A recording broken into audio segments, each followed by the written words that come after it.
Bonsoir à toutes et à tous, on se retrouve aujourd'hui pour une nouvelle émission avec Charles à la technique, mon fidèle acolyte. Bonsoir Charles. Bonsoir. Et on se retrouve avec Adélaïde. Salut Adélaïde, ça va ? Bonsoir Myriam, oui très bien, merci de m'accueillir dans cette émission. Voilà. Yes. Eh bien on va avoir un sujet un petit peu moins fun que la semaine dernière. Si vous avez loupé l'émission, on peut la retrouver en podcast un peu partout, sur toutes les plateformes. Là on a un sujet, on accueille finalement Safe Walk Rennes et on va parler un peu de pourquoi ça a été créé, etc.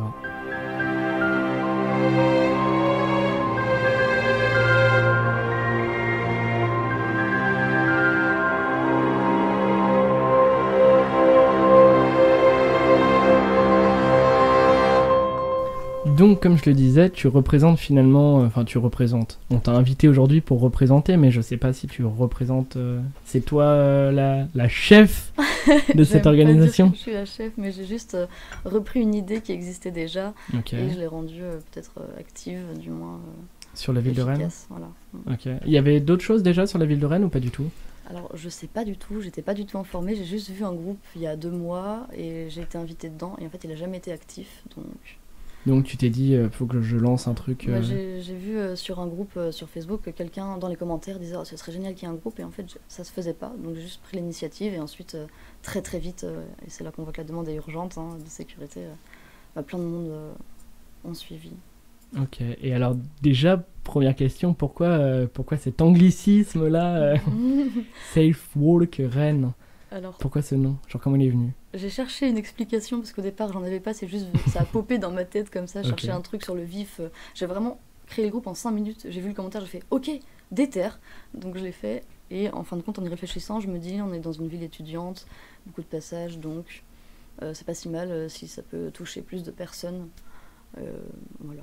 Ok, donc le petit nom il est anecdotique en soi, tu t'es dit on le trouve rapidement parce qu'il faut le nommer, mais... Et donc, j'imagine que le nom est assez... on comprend un peu l'idée, mais ça consiste en quoi donc ce groupe ? Parce que c'est pas une application, c'est un groupe. En tout cas, pour l'instant, oui, c'est un groupe. Après, on a des projets, on est en train de parler de ça. Le principe, c'est juste de pouvoir être raccompagné ou accompagné en sécurité, donc à plusieurs. Et donc, en passant par les groupes Facebook, demander de l'aide et en recevoir. Ok. Il est ouvert à tout le monde ou il y a une sélection ? Comment ça se passe pour y rentrer déjà ? Alors, juste déjà, il y a 2 groupes. Il y a Safe Walk for All, en Rennes, donc, qui est un groupe mixte, et un groupe exclusif pour les femmes qui s'appelle Safe Walk Women Rennes. Okay. Et c'est à la demande justement des membres, dans les 2 cas en tout cas. Pour recevoir de l'aide, en tout cas pour y adhérer, vous allez sur Facebook, vous vous faites rejoindre, vous avez un petit questionnaire, ça nous aide, nous modérateurs, à aller plus vite dans nos démarches, donc si vous pouvez le faire, c'est top. Et ensuite, il y a quand même une certaine démarche de sécurité, donc on demande une photo en général de vous avec votre carte d'identité, plus un objet qu'on demande sur le moment, parce qu'on s'est rendu compte qu'on a eu plusieurs usurpateurs d'identité, des personnes qui voulaient semer un peu la discorde. Donc on essaie d'adapter la sécurité au maximum, mais on sait bien que des fois les personnes n'ont pas envie de communiquer leur image sur Internet, mais pour l'instant en tout cas on n'a pas trouvé le meilleur moyen, et on a besoin justement d'une ambiance assez safe au sein du groupe. Voilà. Tu faisais entendre qu'il y avait plusieurs personnes dans le groupe, vous êtes combien à gérer, enfin à la tête finalement entre guillemets de ce groupe, vous êtes combien à gérer tout ça ? Alors depuis peu on est 6 et ce mercredi on va essayer de recruter plus de personnes parce qu'on croule sous la charge de travail, mais à plusieurs ça peut être très léger et très agréable, c'est juste qu'il faut qu'on s'organise et on s'attendait pas du tout à ce que ça prenne cette forme-là. Moi de base j'ai créé un groupe, je me suis dit que ce serait assez autonome, pas du tout, ça s'organise vraiment, c'est un accompagnement et ça prend du temps et de l'énergie tout simplement, quoi, voilà. Donc pour l'instant on est 6 et on sera peut-être bientôt une équipe de 20, 25, on ne sait pas encore. Okay. On aura chacun des rôles assez définis, mais ça devrait bouger beaucoup là dans les 2 semaines à venir. Ouais. Tout le monde peut encore candidater ou... Tout le monde, oui. Tout le monde. Il y a une publication sur SafeWalk et pour tous ceux qui sont en demande d'adhésion, malheureusement pour le moment on ne peut pas faire mieux, mais on va en faire plusieurs, donc vous inquiétez pas. D'accord. Et pourquoi quelles étaient les envies de cette séparation entre le self, Le women et safe les for all. Exact, for all. Oh, ces anglicismes Women et compliqués. for all, comme ça, c'est plus rapide. Pour tout le monde. Voilà. Pourquoi cette séparation Au départ, j'avais créé le women, mais sans préciser women, et très vite, j'ai eu des demandes de femmes en privé me demandant de faire un groupe exclusif parce qu'elles se sentaient pas du tout en sécurité, à tel point que vraiment la présence masculine, en tout cas les angoisses. Donc, je me suis dit que sororité quand même, hein, et je sais ce que c'est. Enfin, je l'ai ressenti aussi plusieurs fois, donc j'en ai fait un groupe exclusif. Et ensuite, je me suis dit, c'est quand même dommage parce que je reçois aussi des messages d'autres personnes qui veulent accompagner, qui veulent aider et qui, elles aussi, se font agresser dans les rues.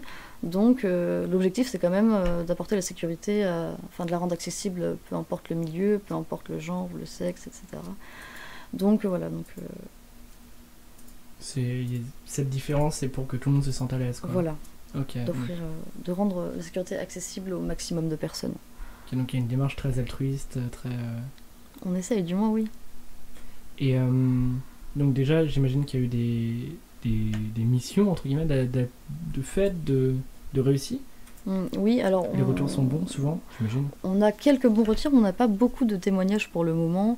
Mais en tout cas, quand même quelques-uns où on se raccompagne à pied, en voiture, ou alors des personnes ont émis l'idée de rester à un endroit, par exemple à une sortie de métro, juste pour dire voilà, je suis là, si jamais il y a besoin d'aide pour être accompagné, je suis telle personne à tel endroit, enfin voilà. Les retours en tout cas pour l'instant sont positifs. Nous on aimerait bien développer ça de façon pareille, encore plus sécuritaire, où si un jour on a une application par exemple, on voyait bien ça comme Blablacar, alors pas le système de notation pour pas la faire à la Black Mirror, mais du moins laisser des commentaires pour que...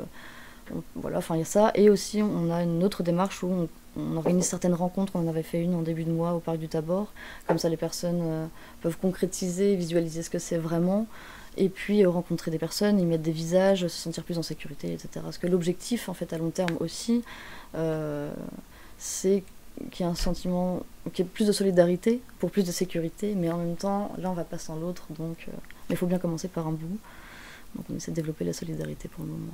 Et comment on fait pour vous contacter si par exemple, je sais pas, le lundi à minuit, parce que j'imagine que c'est tous les jours à toutes les heures. Du moins souvent, on est réveillé. Ouais. Oui, souvent le soir, souvent la nuit. Mais vous avez dû aussi avoir des demandes en journée, j'imagine.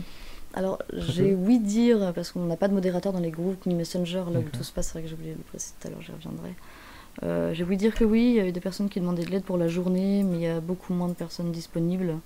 Et nous, pour l'instant, pareil, on est disponible à partir du moment où il fait nuit. Voilà. D'accord. Donc, tous les jours de la semaine?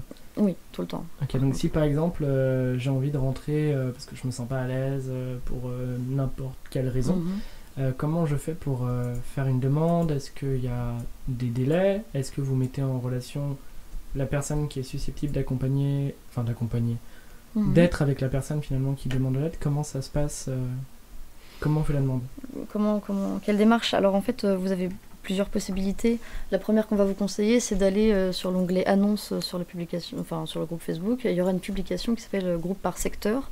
Et pour l'instant, c'est assez désorganisé, mais comme je disais, on est en réorganisation, donc ça va bientôt bouger. Ça se crée, quoi. Voilà, exactement. Il y a des commentaires qui regroupent les secteurs, par exemple Villejean-Sainte-Anne. Et donc vous demandez à adhérer à ce groupe-là en répondant à ce commentaire-là, et normalement quelqu'un va vous rajouter au groupe Messenger, et donc là vous pouvez demander votre aide. Sinon, poser votre demande. Sinon, si vous n'avez pas de réponse, vous pouvez contacter un modérateur directement, ou alors, et pour l'instant c'est plutôt comme ça que les personnes fonctionnent, mettre une publication directement sur le groupe, et à l'avenir, nous modérateurs, c'est ce qu'on essaie de faire pour l'instant, mais c'est pas facile. On vous répond au maximum pour pas vous laisser dans le vide, parce que souvent les membres osent pas, ou alors simplement ne peuvent pas pour le moment. Ou alors d'autres membres vont venir à votre aide. Voilà. Donc c'est plus basé sur la solidarité, enfin vraiment c'est le maître mot quoi de cette... C'est ça, mais c'est un peu comme l'application Chaperon, je sais pas si tu en as entendu parler aussi. Justement, j'y ai pensé. Ah, voilà. Mais il y a eu une inspiration, si tu veux bien d'ailleurs expliquer qu'est-ce que c'est pour les personnes qui ne connaissent pas. Très Chaperon. Bien. Alors, Chaperon, c'est une application qui reprend un peu cette idée justement de pouvoir signaler une demande d'aide en étant localisé rapidement. Je crois que oui, c'est ça, les identités sont vérifiées, un peu sur le même fonctionnement de Blablacar. Après, moi, j'ai pas encore téléchargé l'application. Avec mon équipe, on est censé le faire là aujourd'hui et l'essayer sur quelques jours ou quelques semaines, donc je peux pas trop décrire. Mais d'ailleurs, il y a le créateur de l'application qui nous a contactés. Du coup, nous, quand on a créé le groupe, on savait pas que ça existait. On l'a su après. Et je sais qu'en ce moment, en tout cas, il y a plusieurs groupes et plusieurs créateurs d'applications. On est tous en train de se contacter, de se réunir. Donc peut-être c'est un élan des citoyens pour leur sécurité, on peut dire ça comme ça. Et ça se passe bien ou il y a une concurrence? Parce qu'il me semble qu'il y a une rémunération possible sur... Ah oui, avec une application, ouais. Ouais. Pour le moment, peut-être parce que nous, on n'a pas encore ce problème, je sens pas de rivalité, si on peut dire ça comme ça. C'est un peu ma crainte aussi, j'y ai pensé. Après, on verra quand il faudra être payé, mais ce serait dommage de voir ça. Parce que là, la priorité, c'est vraiment qu'on puisse juste simplement, pour être cru, pas se faire violer, pas se faire tabasser en allant dehors, simplement. Ce qui est mieux, quand même. Voilà, quand même. Ouais, un peu positif. Voilà. L'argent, l'agression, au choix. Oui, c'est qu'est-ce qu'on préfère, quoi. Ouais. Mais donc là, l'objectif, ce serait de grandir, donc d'avoir une équipe plus grande. Ce serait donc rester sur Facebook, avoir une application, parce que tu parles d'un futur lointain pour une application, mais est-ce que tu dis quand même ce serait sympa qu'il y ait une petite personne qui puisse coder une appli, faciliter finalement la chose? Alors, il y a plein de choses dont je suis pas trop sûre de pouvoir en parler ce soir parce que c'est des idées qui ont été émises, mais on est en train de les considérer sérieusement. Okay. Mais on a vraiment plusieurs projets et tout le monde sera tenu au courant dans les 2 semaines qui vont venir. Mais effectivement, on a en tout cas déjà parlé d'une application. On aimerait bien la spécifier vraiment sur Rennes, parce que sinon c'est un peu plus compliqué, pour le moment du moins. Et on a d'autres projets aussi, mais on va sans doute garder plusieurs plateformes, Twitter, Facebook, Instagram, d'ailleurs qui sont déjà actifs. Mais en fait, fonctionner avec le support de Messenger est un peu compliqué pour nous, modérateurs, pour faire attention à la bienveillance, etc., à ce que tout le monde ait une aide, etc.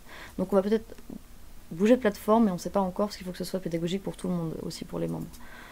Voilà. Donc il y a plusieurs questions qui sont conflictuelles finalement, qui font Messenger c'est pratique, mais tout le monde peut se parler, et s'il y a quelqu'un qui infiltre et qui est pas cool, bah, ça peut devenir très vite pénible. Et puis Messenger a une limite de nombre en plus. Alors. En plus, j'imagine que tout le monde est plutôt bienveillant sur Messenger.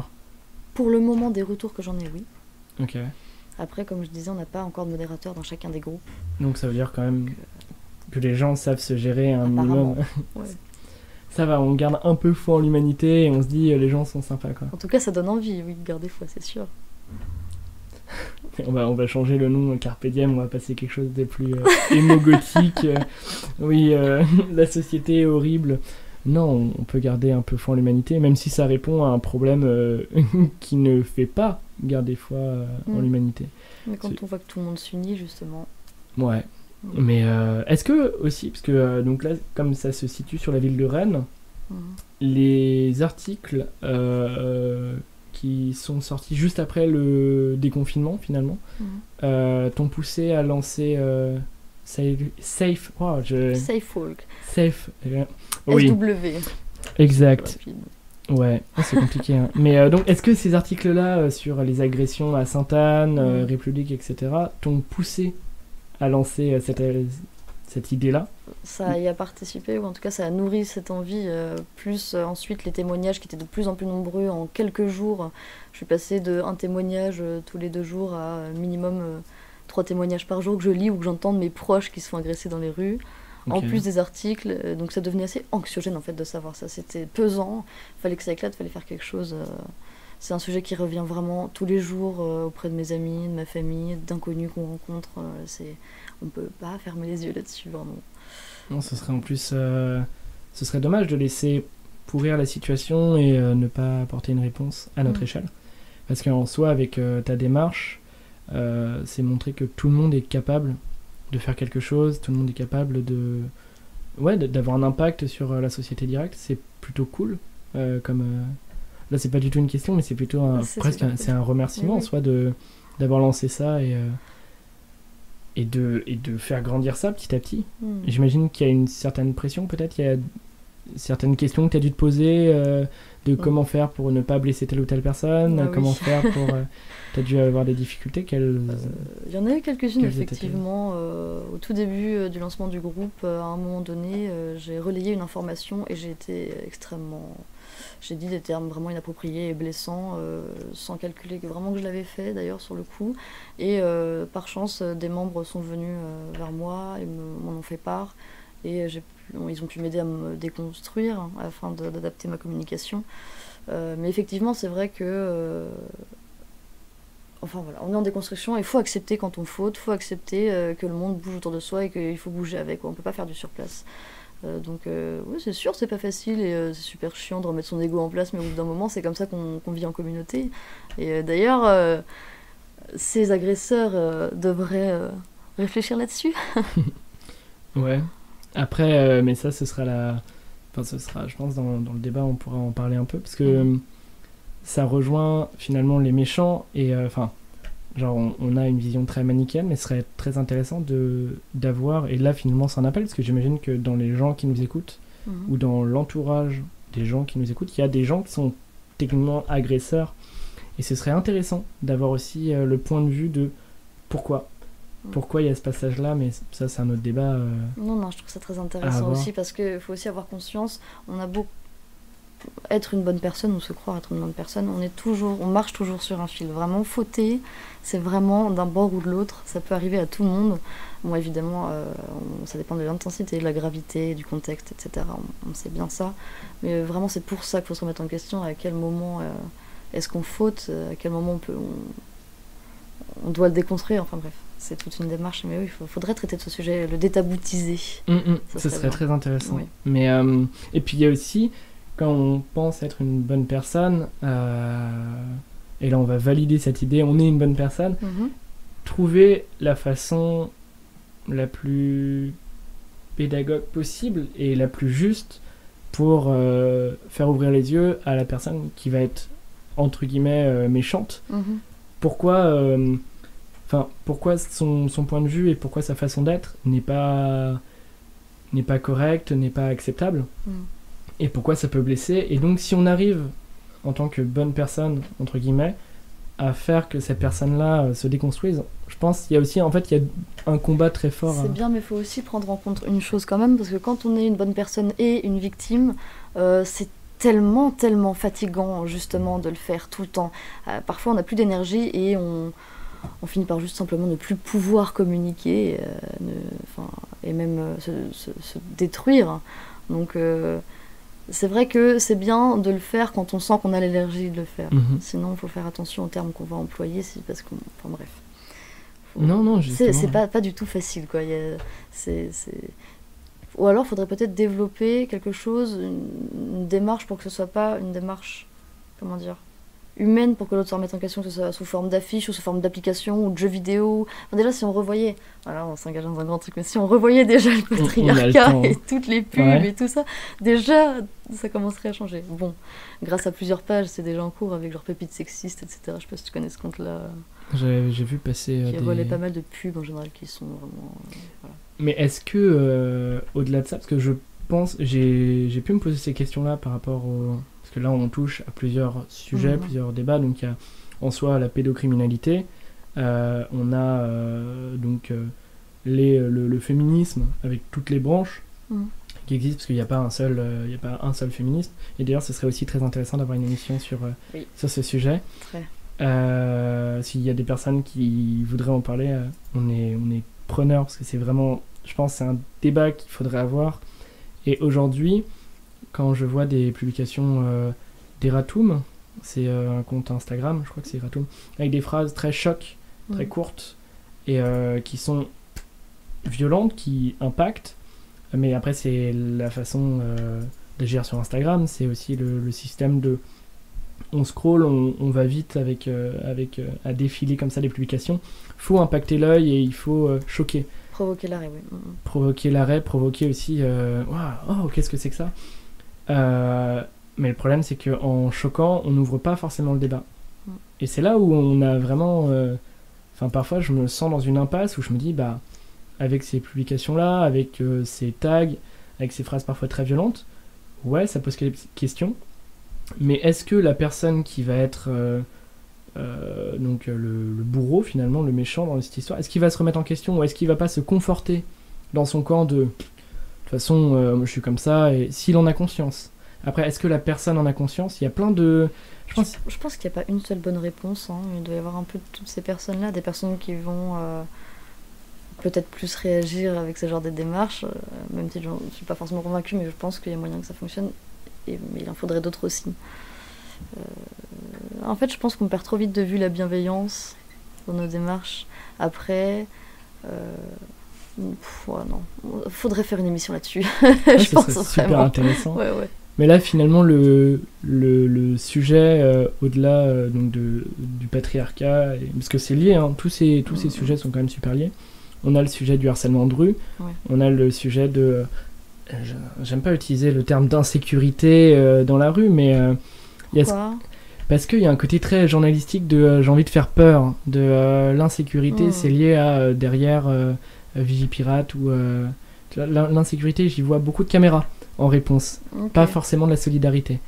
Et c'est dommage. Après, c'est à la fois les médias, les politiques qui vont se réapproprier ces mots-là pour en donner une autre couleur, ce qui est problématique.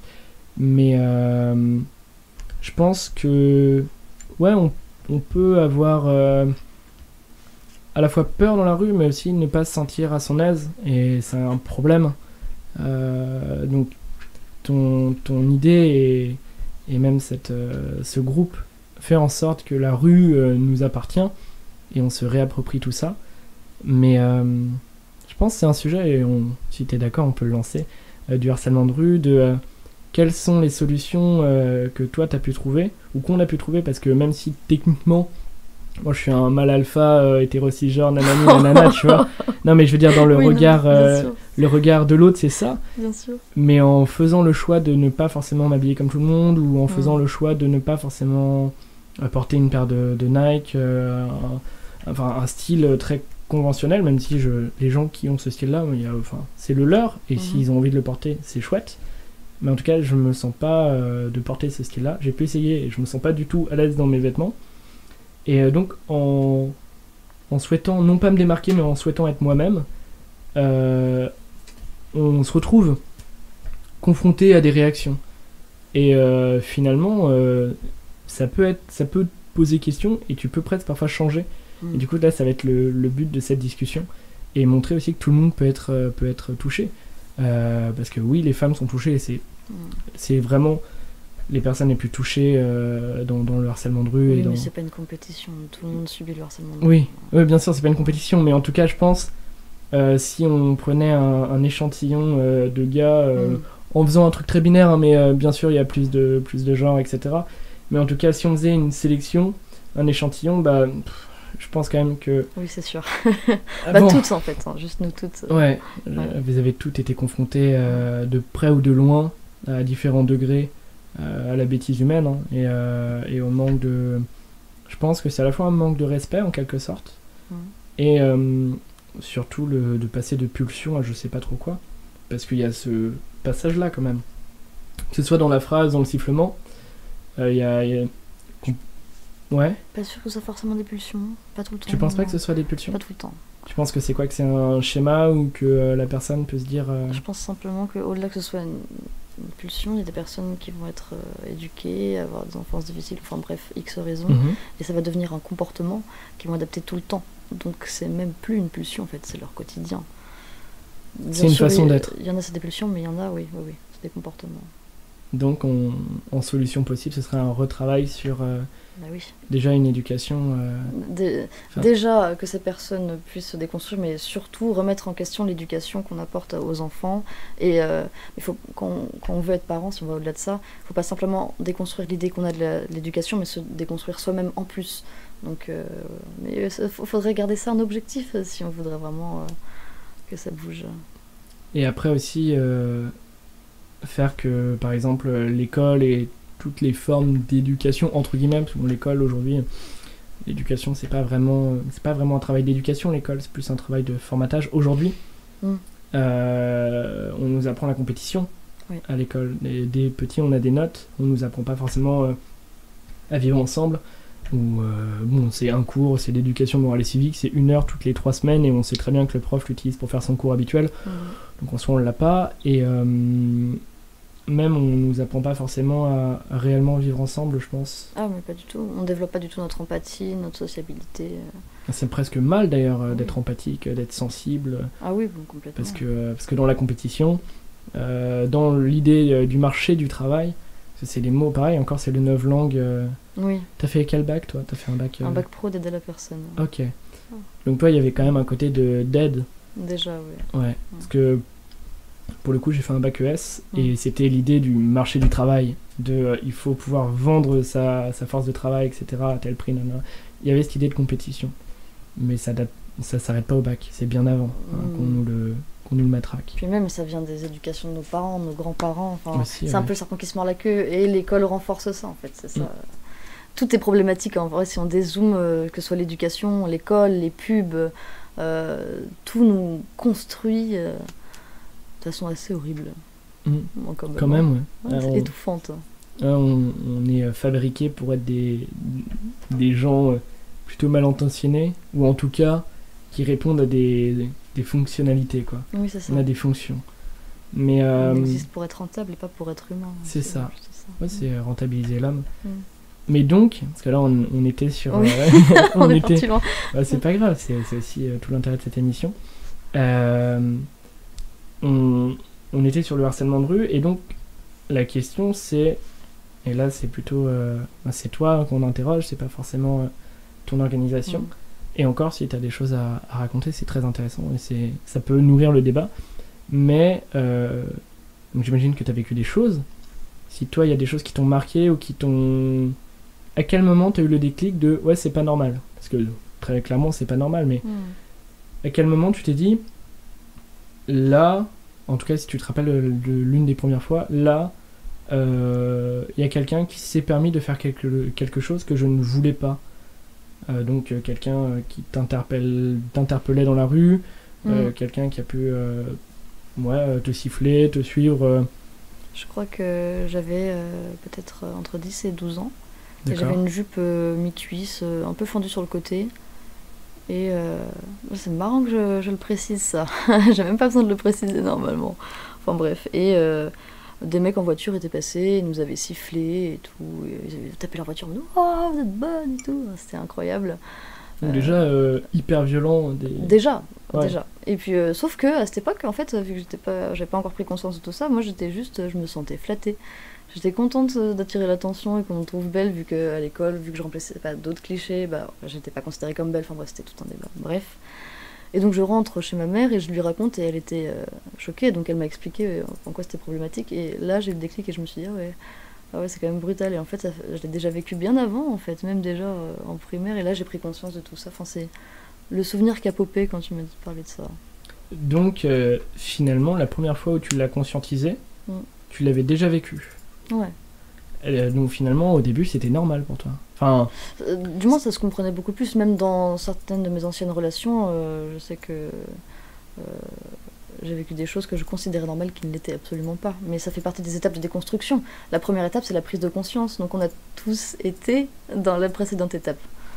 C'est pour ça d'ailleurs que quand on invite le monde à se déconstruire, il faut avoir conscience que tout le monde n'en est pas au même stade. Et qu'il y en a qui n'ont pas encore pris conscience. Oui, il y a tout un travail à faire. Quoi. Sûr, ouais.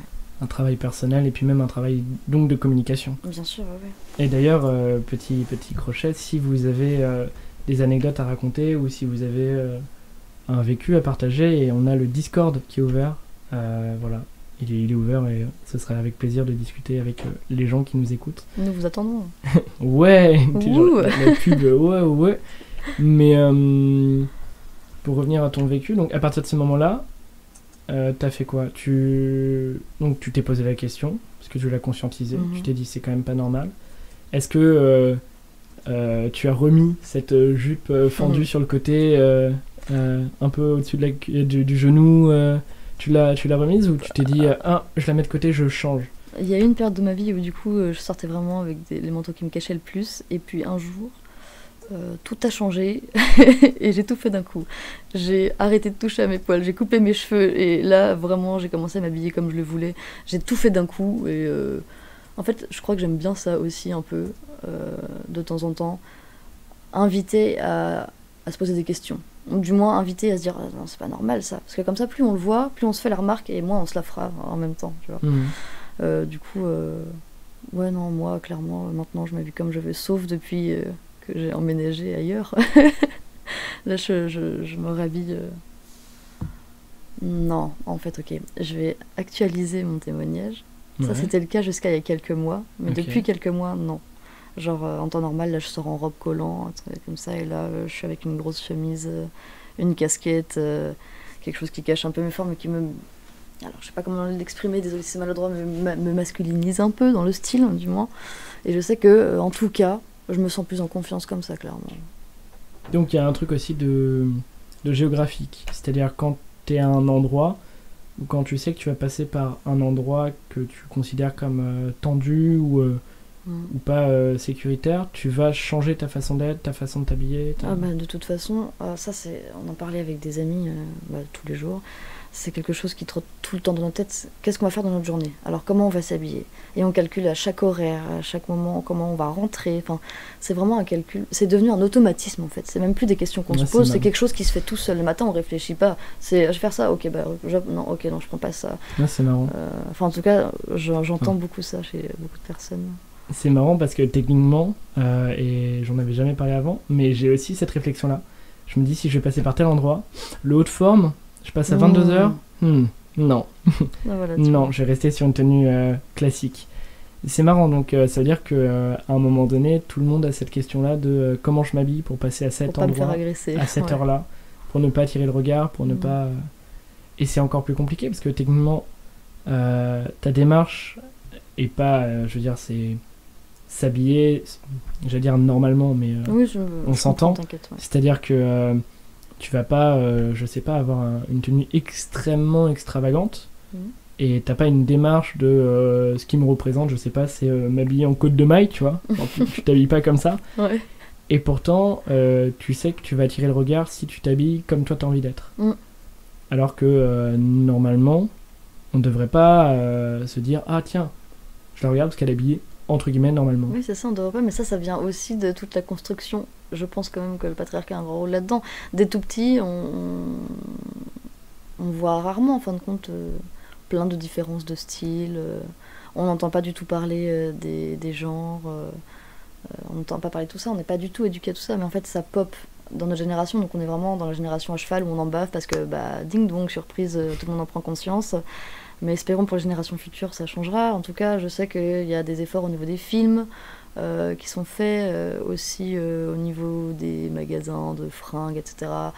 Même si on est sur les réseaux sociaux, en tout cas, on en parle beaucoup plus. On est plus sensibilisé en tout cas. Et peut-être que grâce à ça, on peut de plus en plus être soi, du moins. J'ai envie d'être un peu utopiste là-dessus. On espère. Ouais. C'est Carpe Diem, hein, donc on peut. Y a pas de problème. On se lâche. On peut être dans l'utopie et dans le rêve. D'ailleurs, question que je ne t'ai pas posée mais qui est intéressante. Quand est-ce que tu as décidé, parce que le changement a été brutal, il y a eu techniquement une année, peut-être que tu pourrais marquer donc 10-11 ans, tu conscientises que c'est pas normal. Et à quelle époque tu t'es dit c'est bon, je m'habille comme je veux, je me coupe les cheveux, il n'y a pas de problème, je fais Là, ça va être plus intime du coup comme témoignage, mais moi j'ai été violentée pendant 4 ans. Et Ok. 4 ans de fin de mon adolescence, du coup, j'étais en relation avec un mec. Et le problème, c'est que j'ai pas pu en prendre conscience avant d'avoir terminé cette relation-là. Et ensuite d'avoir fait ma déconstruction. Donc en fait, moi je me considère perso que j'ai vécu une renaissance en 2019, parce que je suis sortie de ma dépression, je me suis dépatouillée de tout ça.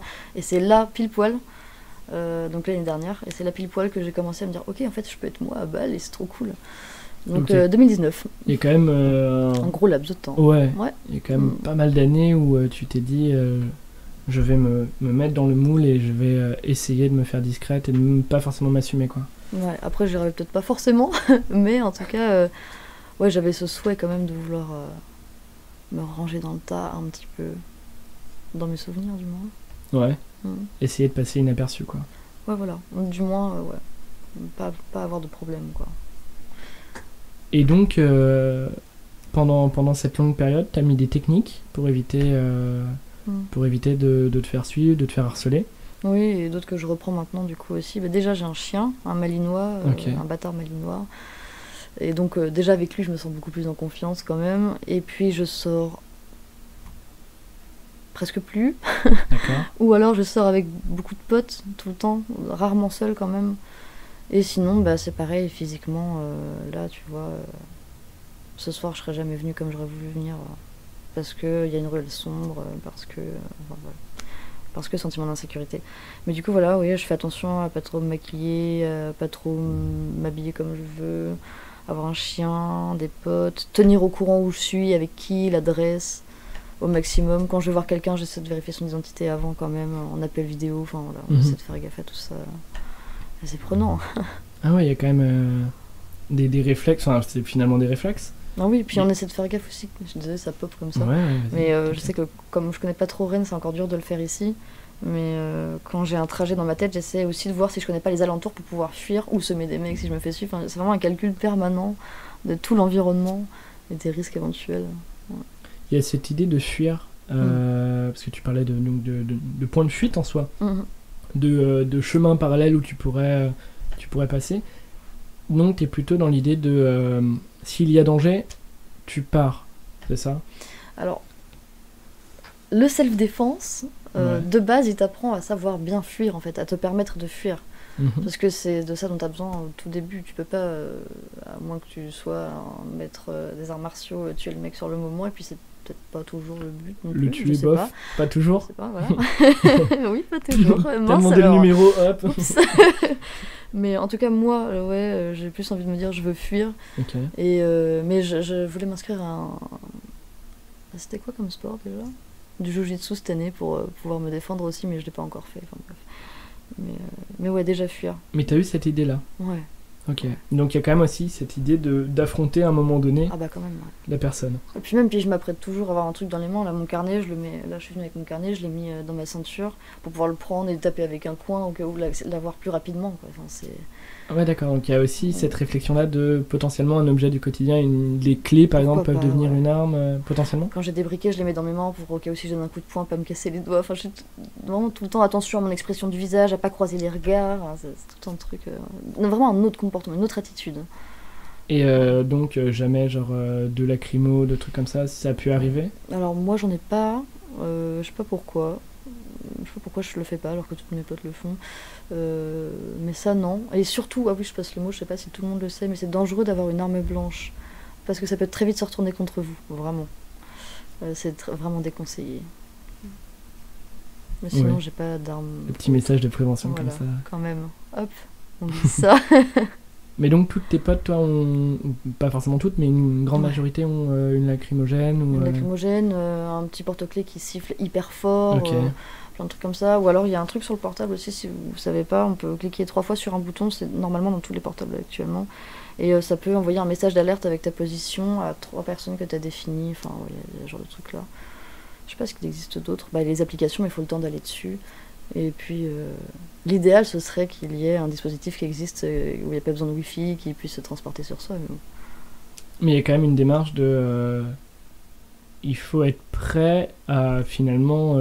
Enfin, quand on sort, c'est presque une idée de guerre, quoi. On est potentiellement... On est en terrain hostile. Ouais, j'ai pas envie d'entretenir la peur et mais tout. Non, mais il y a ce côté-là... Moi, je le ressens, ouais. D'accord. Et donc justement, ce que tu dis, t'as pas envie d'entretenir la peur, est-ce que tu penses que c'est toujours légitime ou est-ce que parfois tu te dis ah ouais quand même mon cerveau il va vachement loin et si ça se trouve ça va, il y a des endroits où c'est safe, ou alors c'est vraiment c'est de la réponse à une violence, c'est-à-dire est-ce que c'est une réaction, est-ce que tu dis ah il y a un regard bizarre que t'interprètes comme un regard bizarre parce que si ça se trouve il l'est pas mais en fait on sait pas.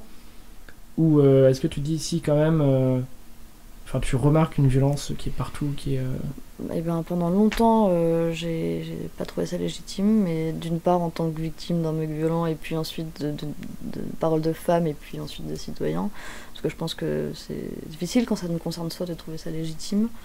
Et puis je trouve ça légitime depuis quelque temps quand même où en fait on le vit tellement tout le temps quotidiennement une oppression qu'on en arrive à devoir, non mais à tous se méfier les uns des autres parce qu'on est tous surpris, justement on peut pas se fier aux apparences. Enfin... Ouais, c'est compliqué de... Je comprends. Après, la question qui peut se poser, et là j'y ai pas de réponse, ou c'est pas un angle d'attaque disant non, vous avez faux, etc. Parce que techniquement, comme je le disais, en m'habillant différemment, je vois les regards qui suivent, et on le ressent ça. Alors au début, il il y a pu avoir, parce que donc, toi c'est depuis toujours, pour ma part il y a eu cette construction-là je m'habillais entre guillemets comme tout le monde, et petit à petit je me suis dit non en fait, j'aime pas, enfin genre c'est pas moi. Et donc en allant de plus en plus loin parfois, hein, parce que il y a aussi ce jeu-là, je sais pas si toi t'as pu l'avoir, mais quand je sais que si je me balade avec une grande cape et un melon, les gens vont regarder, et je le sais, alors ça me fait à la fois marrer, et en même temps je me dis j'aime bien, donc j'ai envie de m'habiller comme ça. Mais il y a quand même ce côté-là de, on sait j'attire que le regard, quoi. c'est ça, il y a ce truc-là quand même rigolo. Mais on se pose parfois la question de est-ce que les regards sont toujours malveillants, ou est-ce que c'est juste l'idée d'ailleurs de regard qui est problématique, ou est-ce qu'il y a l'idée de bienveillance et de regard un peu salace, un peu malveillant. Est-ce qu'il y a... J'aimerais bien que le regard soit pas une idée dans l'idée salace et malveillant, mais c'est vrai qu'on a du mal à le considérer comme ça. Une fois ça m'est arrivé, je sais que je regarde beaucoup les gens dans la rue, j'essaie de pas trop le faire justement parce que ça peut être interprété, malheureusement. Je pense que si on avait plus de sécurité, il y aurait peut-être moins cette interprétation-là. Mais une fois, j'avais regardé une femme, parce que je la trouvais, enfin, j'aimais bien cette nuit, je sais plus, et elle est vraiment venue m'agresser, elle m'a donné un coup de sac et tout.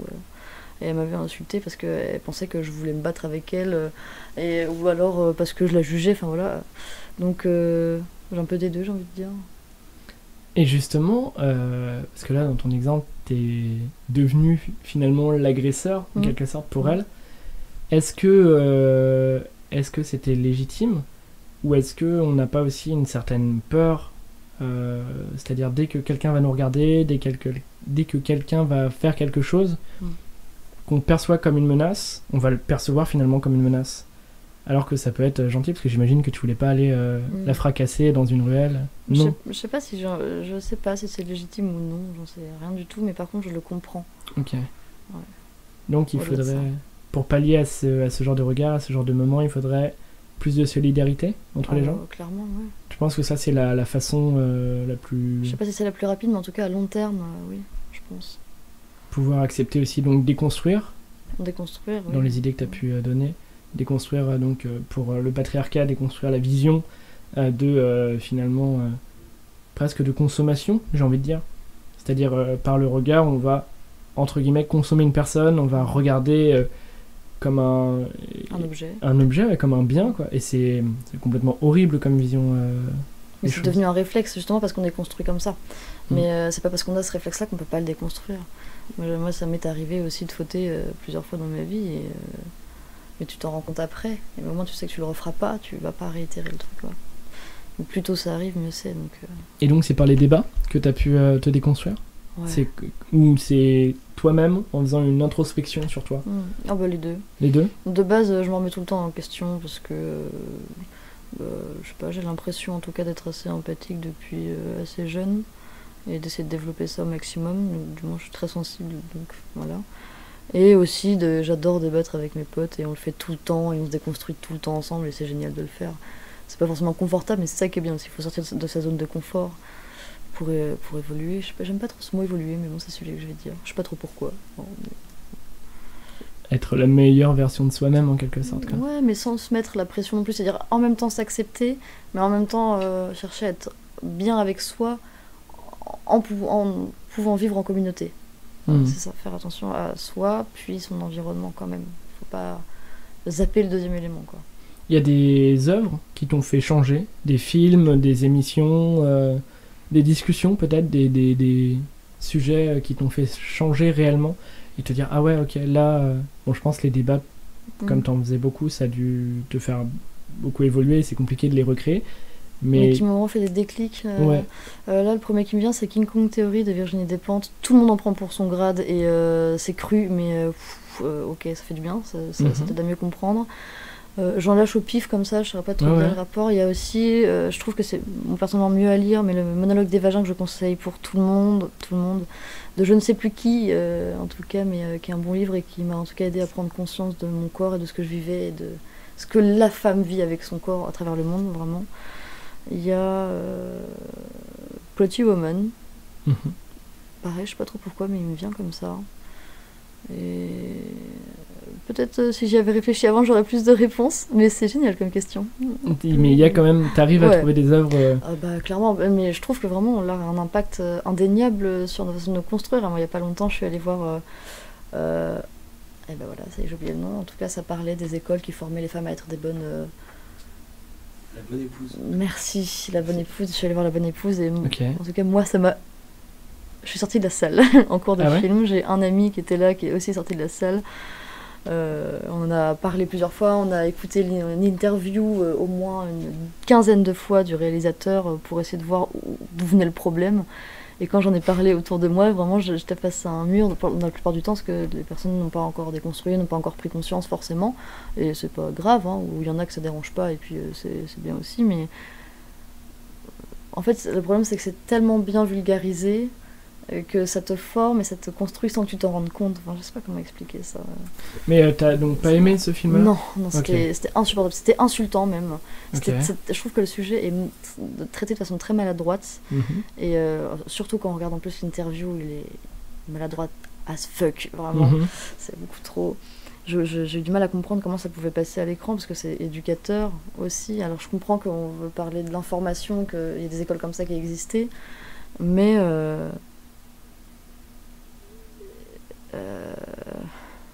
je me suis perdue en cours de route. C'est pas grave, mais donc t'as pas du tout aimé. C'était maladroit.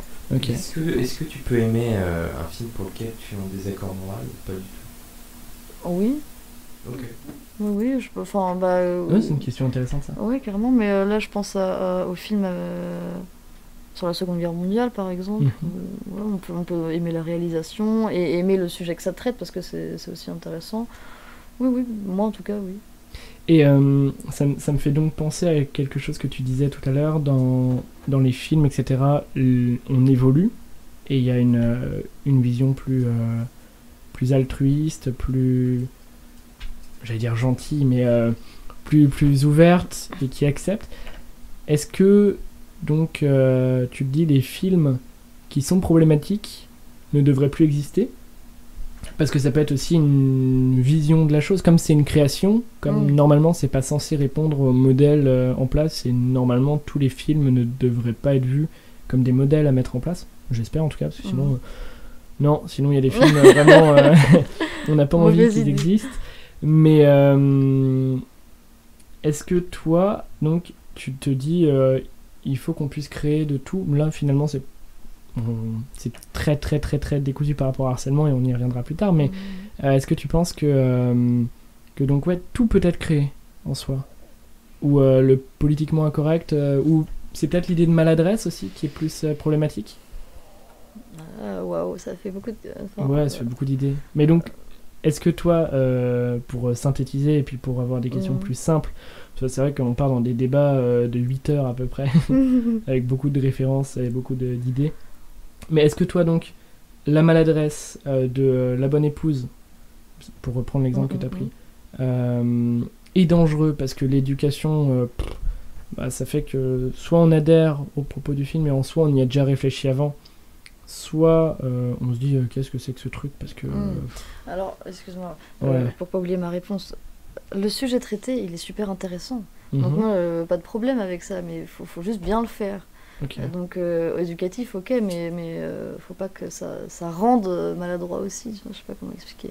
Il y a un film qui parle de je vais pas spoiler, si je vais spoiler, qui parle de transidentité, d'une personne qui le subit, du harcèlement, enfin de l'agression, enfin bref, c'est absolument atroce et pourtant c'est bien traité et c'est Boys Don't Cry qui est passé au Cinéma Tambour l'année dernière, qui m'a beaucoup choquée et ça peut être un film qui traite d'un sujet super compliqué, c'est quand même bien fait. Je pense du coup au film, je sais pas si tu l'as vu, Les Chatouilles. Alors on m'en a parlé, j'attendais d'être prête pour le voir. Ouais. Mais on sort de la salle et parce que je l'ai vu au cinéma et on fait ok. Et on reste, je sais pas, pour l'avoir vu donc au cinéma, parce qu'en plus les émotions sont plus fortes. Pendant une demi-heure on parle pas et on se fait Je digère. Je Oui, c'est digère, ça, hein, tous les- vraiment, on prend le temps de digérer. Ouais. C'est hyper lourd. Après, c'est important, je pense. Enfin, Tout à fait. même, j'en suis certain, c'est important ce genre de film. Je suis d'accord. Bah, c'est éducatif aussi, tu vois. Je veux dire, en Ouais. fait, c'est bien l'art, mais il faut avoir conscience que quand c'est surtout le cinéma en plus grand public, grande audience, je pense qu'il faut avoir conscience que ce que tu vas sortir, c'est éducatif aussi. Et comme, tu vois, c'est dommage de pas exploiter ça, mais de la bonne façon. Mhm. Ça n'empêche pas de faire, si tu veux faire un film drama, de faire un film drama, pas de problème. Hein. Un film dur, ok, mais bien le faire, approfondir son travail, demander du... Tu vois, en fait, je suis pas sûre que le réalisateur ait reçu, pour revenir à La Bonne Épouse, des conseils sur la façon d'apporter le sujet. Ou alors, en tout cas, peut-être de lui-même, il s'est pas remis en question sur ça. Je sais pas. Mais il faut se remettre en question sur comment on apporte la chose aussi. Surtout quand on traite de sujets qui concernent des minorités qui souffrent tout le temps, quoi. Mhm. Pour faire Ouais. quoi. Enfin, en même temps, c'est pas vraiment une minorité dans le sens où c'est quand même. Là, ça la- parlait de la femme. Ouais, c'est la moitié de la population, quoi. Oui, mais ah oui, Comment c'est ça vrai, se fait- pourquoi comment ça j'ai se dit fait qu'on- minorité Mais comment ça se fait qu'on compte ça comme une minorité alors qu'on est quasiment hein, à 50-50? Ah waouh. Enfin, c'est Et intéressant, encore une ça. prise de conscience. Tous les Ouais. jours, je me prends des claques dans la gueule. Enfin, tout en se disant Non, mais 50% hommes, 50% femmes, Mais mais tout bien à fait, sûr, il y a ouais, des gens, ouais. etc. Mais d'un point de vue biologique, et si on regarde à la naissance, on est quand même pas loin du 50-50. Hein. Oui, c'est vrai. Ouais. C'est marrant ça. Après, Et bah, minorité sur les plateaux, minorité dans le le monde professionnel. l'exposition. Ouais, en ouais. Oui, soi, aussi. je veux dire, autant dans l'art, et encore, j'ai l'impression, mais j'espère que c'est pas un effet loupe, qu'aujourd'hui on a plus de femmes. Ça commence. Ouais, on les écoute. Et parce que ouais, il y a des choses très intéressantes, ce qui est logique en soi, c'est les individus. Mm. Mais donc ça pose aussi une autre question. C'est est-ce que, et là finalement on est en train de partir aussi sur le sujet du féminisme, mais comme c'est la moitié de la population, est-ce qu'on peut se permettre de défendre tous les individus? C'est-à-dire qu'il y a forcément des gens qui sont à la fois malsains, à la fois malveillants. Mm.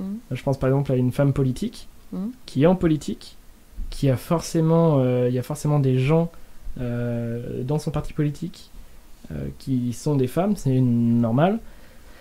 Est-ce qu'on a vraiment envie de défendre ces gens-là? Je sais pas. Est-ce qu'on devrait pas, et là ce serait aussi faire évoluer vraiment le débat en général par rapport au harcèlement de rue, par rapport à tout ça, est-ce que le but serait pas de voir des idées chez les gens et pas forcément une apparence, ou pas forcément tu vois, pas forcément genrer la personne, mais se dire cette personne est intéressante, que ce soit un homme, une femme ou autre. Ça serait cool de se le dire pour tout le monde, tout le temps, ça. Ouais, mais Je ce serait un pense. truc à déconstruire. Pareil, on Ah est bah sur oui, des choses. à balle, bah oui, ne pas se fier à l'apparence tout court. Et tout le monde, que ce soit, même si c'est une femme politique, même si c'est un con, tout le monde a le droit à la sécurité et à se déconstruire. Ma mère elle m'a toujours dit un truc, bon ça c'est un peu utopiste, mais elle a toujours condamné le fait de juger quelqu'un et d'y apporter un jugement définitif. Moi je sais que je détesterais être emprisonnée dans un jugement, qu'on m'aime pas, d'accord, mais qu'on dise t'es vraiment quelqu'un comme ça. Mais non, je suis pas comme ça, parce que ça se trouve, dans 5 ans, je serai différente. Et si tu fais ça, et que toute une société considère une personne comme ça, t'imagines la pression, comment tu veux qu'elle évolue? C'est pas possible, quoi, tu vois. On enfermerait dans une case C'est la ça. personne. Ça part par un simple jugement. Et du coup, elle-même, elle va y rester.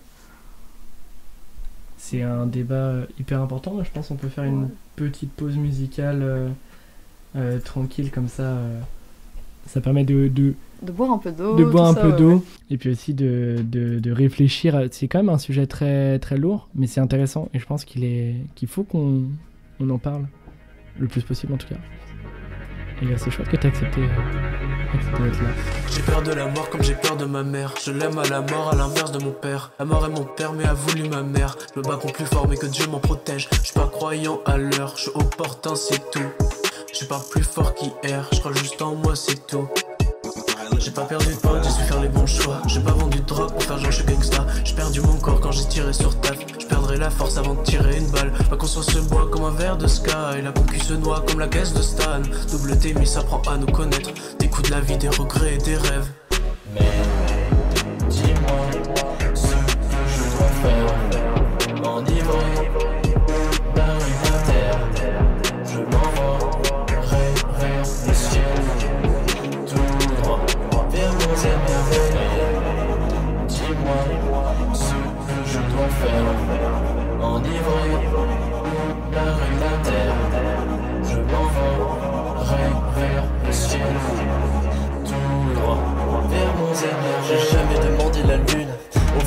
travail m'apporte plus que la thune. Je mentirais si je disais ça, je dépenserais tout ce que j'ai dans les sacs.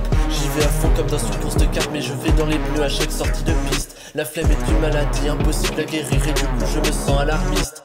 C'est très difficile de devenir honnête sans se cacher derrière un grand statut d'artiste. Je regretterai plus tard ce que je ne ferai pas demain, car la vie est une putain d'actrice. Je cache mes défauts derrière eux, ma faiblesse, car la fuite est bien trop souvent réparatrice. Me sens matrixé, tout ça m'attristé, jamais rien testé, j'ai l'esprit lesté. Mais Dis-moi ce que je dois faire, m'enivrer d'un rue d'inter. Je m'envolerai vers le ciel, tout droit vers nos émerveilles. Dis-moi ce que je dois faire, enivrer la rue d'inter. Je m'envolerai vers le ciel, tout droit vers nos émerveilles.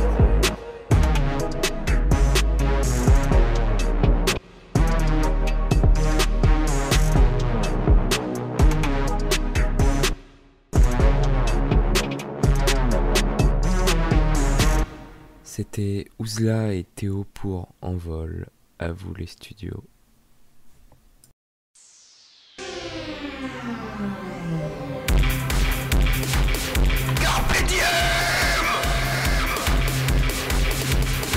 On parlait de ta maman juste avant cette petite pause musicale. Qu'est-ce qu'elle a fait? Parce que donc elle a été choquée, si on revient encore une fois au harcèlement de rue, parce que c'est quand même le thème. On aura une émission sur le féminisme, c'est promis. On aura même plusieurs émissions, parce qu'il y a tellement de sujets à balayer avec le féminisme. Merci Mireille de nous donner la parole. Mais c'est normal, c'est normal. Et ouais, parler de... Enfin, c'est ouvert à tout le monde. Le féminisme sera ouvert à tous les genres et toutes les personnes. C'est normal, c'est ne pas mettre des cases, justement, on en parlait juste avant la pause. Ne pas se mettre dans des cases, quoi. Et réussir à parler de ça ouvertement et le plus... Ouais, encore une fois, c'est l'altruisme qui me revient, c'est avec de la bienveillance, quoi.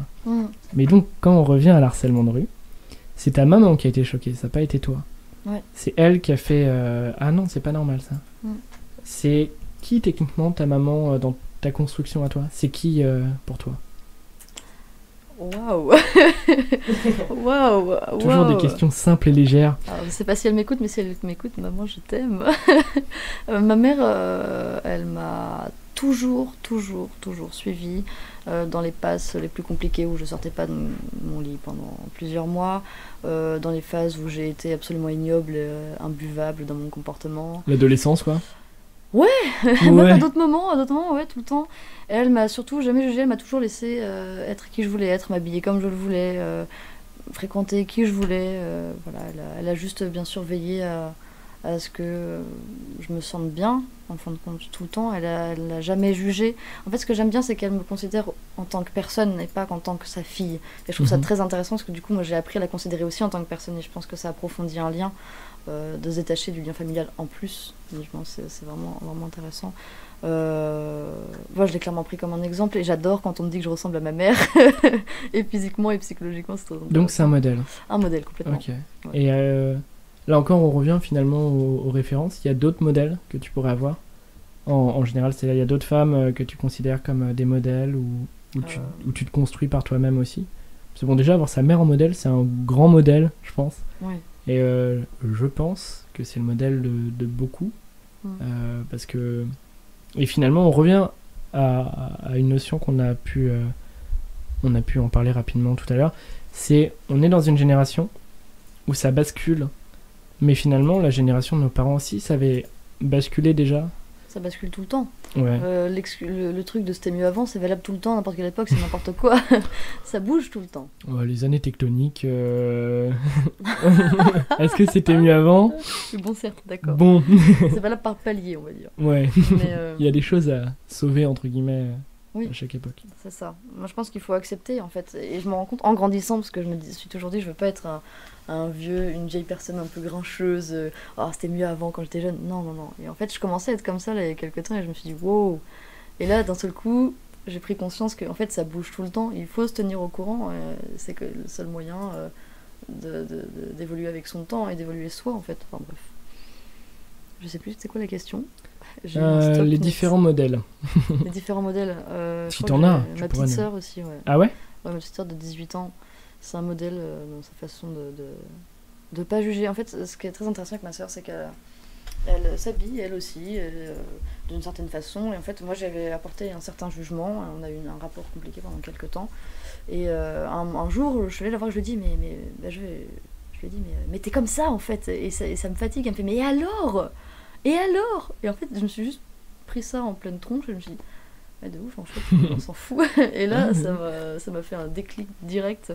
Donc, dans son rapport avec les autres, ouais, carrément. Et puis, dans sa bienveillance, un exemple.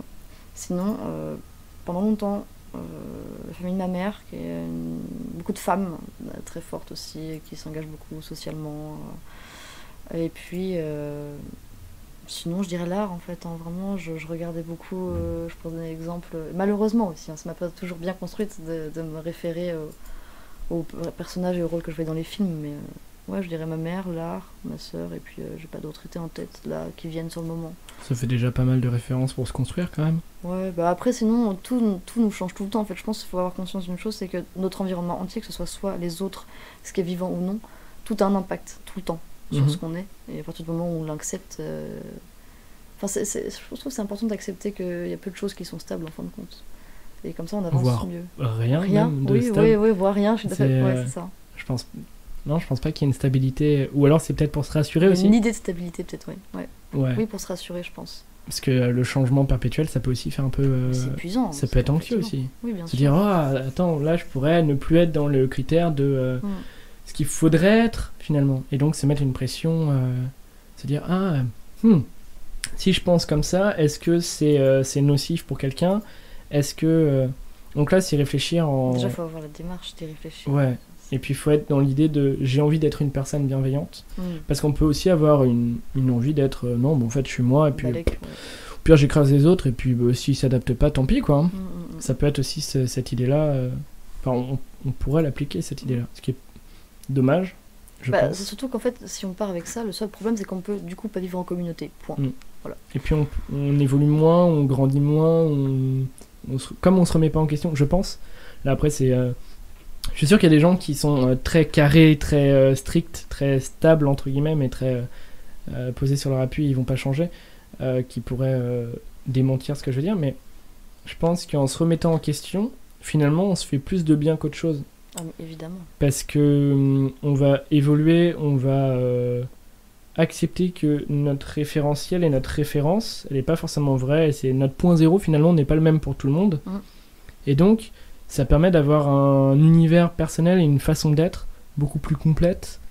Et après, on aura aussi des angles d'attaque différents sur certains sujets. Par exemple, pour mon cas personnel, avoir été en couple avec quelqu'un qui n'allait pas forcément bien, ça m'a permis de remettre en question toute ma façon d'être, toute ma façon... Enfin, le rapport aux autres. Et finalement, je pense qu'en souhaitant la sécurité, et la stabilité plus que la sécurité, mais souvent on peut associer les deux, quelque chose de stable, comme ça bouge pas, on peut simplement le regarder, c'est rien, c'est les directs. C'est pas grave, ça donne de la vie, c'est bien. C'est ça, mais du coup la stabilité, on peut se dire que c'est la sécurité, alors qu'en réalité pas du tout. Parce que quelque chose de stable, on le regarde moins et donc ça pourrit et donc plus, ça peut devenir nocif côté, ouais. aussi. Moi, je mais pense que c'est une modération, quand on dit les termes, tous modèrent. Et mon film. Désolé. Non, mais c'est la lampe qui est tombée et qui m'a... C'est une tradition dans cette émission. C'est une tradition? Il y a déjà des trucs qui sont tombés la semaine dernière. Ah oui, c'est vrai. Qu'est-ce qui était tombé Ah oui, pour régler le son. C'est normal, je pense qu'à chaque émission, il doit y avoir quelque chose qui tombe. Un petit rituel, je trouve. Bon, on parlait de stabilité, c'est en fait voilà. C'est ça. Mais c'est une forme de stabilité si quelque chose tombe tout le temps, régulièrement. Waouh. Et donc, qu'est-ce qui est stable finalement? C'est la remise en question perpétuelle. Mais ouais, par rapport à ça, et puis pour revenir aussi à notre sujet, parce que je pense qu'il est intéressant et qu'il mérite d'être... Enfin, est-ce qu'il est intéressant? Je pense aussi. Qu'on doit le questionner. Le harcèlement de rue, que faire pour y remédier? Qu'est-ce qui t'a construit? Pas forcément les événements positifs, parce que bon, se faire siffler, Enfin, se faire, c'est pas siffler, mais donc ces gens en voiture là qui tapaient sur leur porte et qui te parlaient, ça semble pas super poli quand même, ils pourraient être sympas, ils pourraient mettre les formes, enfin, au minimum, tu vois, genre, déjà, rien que ça, dès la première base, si on creuse pas, ça va pas. À partir du moment où t'interpelles en passant en voiture à côté de quelqu'un, c'est non. C'est déjà, rien ne va dans... Si on devait classer finalement, il y a rien qui va. Mais, et puis c'est pas normal, quoi. Toi, tu l'as vécu, tu l'as toléré pendant très longtemps, parce que finalement, la déconstruction, tout ça, s'est fait tard, de t'accepter. Parce que je pense, s'accepter est une façon de déconstruire aussi, de se dire, c'est bon. Je peux m'accepter dans l'espace public. Mais est-ce que toi, tu as un autre événement en tête qui t'a fait... Donc bon, il y a la séparation avec cette personne, mais qui est un événement. Mais est-ce qu'il y a d'autres événements? Est-ce que tu as d'autres histoires, comme par exemple le fait d'avoir jugé ta sœur et puis finalement, tu t'es pris un peu un revers et ça t'a déconstruit? Est-ce qu'il y a d'autres événements qui t'ont aidé à t'assumer toi, à dire ok, c'est bon, je peux être qui j'ai envie d'être, la rue est aussi à moi? Alors du coup, c'est pas un événement, mais c'est plutôt Rennes tout court, l'ambiance dans Rennes, parce que quand je suis arrivée à Rennes, j'ai commencé à voir des femmes qui avaient des poils aux jambes et qui sortaient avec les jambes nues. J'ai vu plein de trucs comme ça. En fait, l'ambiance de Rennes m'a complètement aidée à m'assumer, à me déconstruire.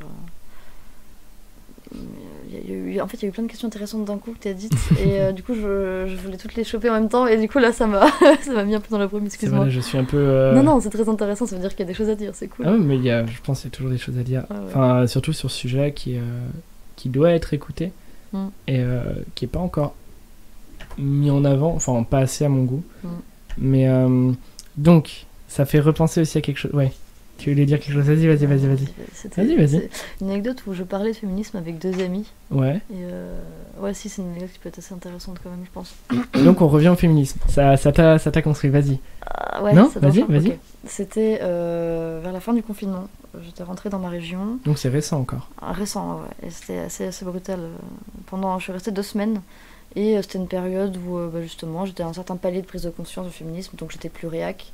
Et j'essaie de m'exprimer au maximum de façon assez claire et simple et pas du tout provocatrice, enfin bref. Et je parlais avec des gens sur internet et je me prenais plein la gueule par des censés potes, enfin bref, c'était vraiment assez horrible. Et quand j'en parlais avec des potes qui étaient des femmes, elles refoutaient ça sur ma gueule aussi, du coup j'étais un peu bloquée. J'en parle à 2 amis qui sont 2 hommes. Et ils me répondent deux choses que j'en ai un peu marre d'entendre tout le temps, même si ça se comprend, mais enfin bref... Là, je vous parle de ce que je subis, donc il y a eu le oui, mais moi aussi, et puis il y a eu le ouais, mais de toute façon c'est surmédiatisé. Alors du coup, je les ai pris un par un, je les ai étalés. L'octogone. Voilà, hop, drop the point, je suis partie. Non, en vrai, j'ai essayé de leur expliquer. Et puis 3 jours plus tard, que j'étais toujours, c'était très compliqué. Je me sentais vraiment mal. En fait, j'ai passé une nuit blanche à chialer devant ma fenêtre comme ça, parce que c'était trop. Très cinématographique comme moment quand même. Ah ouais, vraiment. Ah non, on aurait pu. Puis alors j'étais vraiment... j'ai vu le soleil se lever qui éclairait mes larmes, c'était incroyable. Enfin bref, et du coup le 3e jour j'ai recontacté un des 2 amis et je lui ai dit bon, est-ce que tu comprends en fait ce que je subis, parce que tu comprends pourquoi je t'ai dit que ça je pouvais plus l'entendre en fait et que ça me blesse. Et il m'a dit, et je crois que j'étais arrivée à un stade où j'aurais pu devenir extrême dans mes façons d'agir et de penser. Parce que je venais de m'en prendre plein la gueule pendant en soi 1 mois et c'était trop. Du coup, j'en arrive à comprendre psychologiquement comment on peut venir à être extrémiste. Et c'est vraiment si proche de nous, si vous saviez qu'on peut si vite tomber dedans. Et par chance, moi j'ai eu l'élément qui a fait que je suis pas tombée là-dedans, c'est-à-dire que j'ai eu un retour positif. J'ai mon ami qui m'a dit en fait t'as eu raison, merci de l'avoir fait. Il faut savoir que nous dans notre région il n'y a pas beaucoup de personnes, on n'entend pas du féminisme sur internet, mais nos familles ne sont pas du tout déconstruites, c'est un peu un endroit défavorisé et du coup t'es la seule personne en soi dans notre entourage qui nous en parle de vive voix. Mais il faut savoir une chose, m'a-t-il dit, et qui m'a carrément aidée, c'est que dans la nature humaine, enfin du moins j'aime bien le croire, c'est normal de nier quand on est accusé de quelque chose, en première réaction, brutalement comme ça. Bah, du coup en fait en y revenant après, souvent, comme après un débat, quand on débat avec quelqu'un en général, on cherche à avoir raison alors que vaut mieux garder en tête qu'on partage une idée, et quand on y revient en général, il y a des avis qui ont changé. Et ben, c'est ça qu'il m'a dit, du coup, on est tous des espèces de curseurs pour tout le monde, et il faut comprendre que quand on veut aider quelqu'un à se déconstruire, ça prend du temps, c'est en plusieurs étapes. Du coup, j'ai un petit conseil à donner, c'est si vous voulez entreprendre une démarche de déconstruction avec un proche, un ou une proche, si vous prenez un stop dès le début, un truc qui vous choque, peut-être si vous en avez l'énergie, si vous ne l'avez pas, c'est pas grave, mais attendez une deuxième ou une troisième fois, voir si les choses bougent. Et là, si ça bouge pas, mettez-vous en sécurité et partez, si c'est peut-être le mieux à faire. Mais sinon, voilà, c'est normal de se prendre des murs, et vis-à-vis de soi-même et vis-à-vis des autres. Je sais pas si ça avait à faire là-dedans, mais c'était important. Non, mais c'est hyper intéressant. Et donc finalement, et là où ça a complètement un lien avec ce que tu disais au tout début, éduquer entre guillemets les gens et donc partager, donc déconstruire la vision de la femme dans l'espace public ou même en général. Tu vois, on parlait tout à l'heure du harcèlement dans la rue, du fait que il y avait aussi parfois, c'était inné presque, c'est-à-dire l'éducation, en fait tout faisait qu'on allait vers ces clichés-là de il y a presque un profil type, quoi.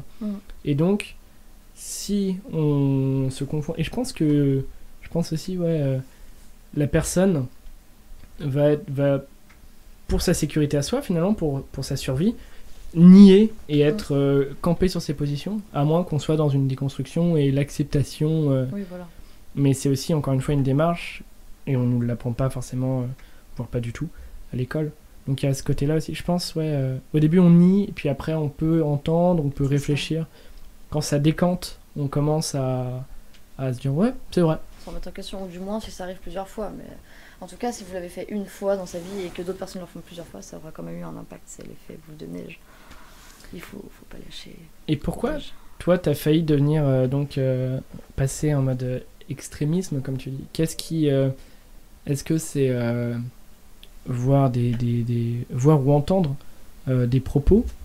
Est-ce que c'est J'ai failli parce que j'avais aucun retour positif et que dès que j'essayais d'en parler, je me prenais des retours négatifs, par exemple.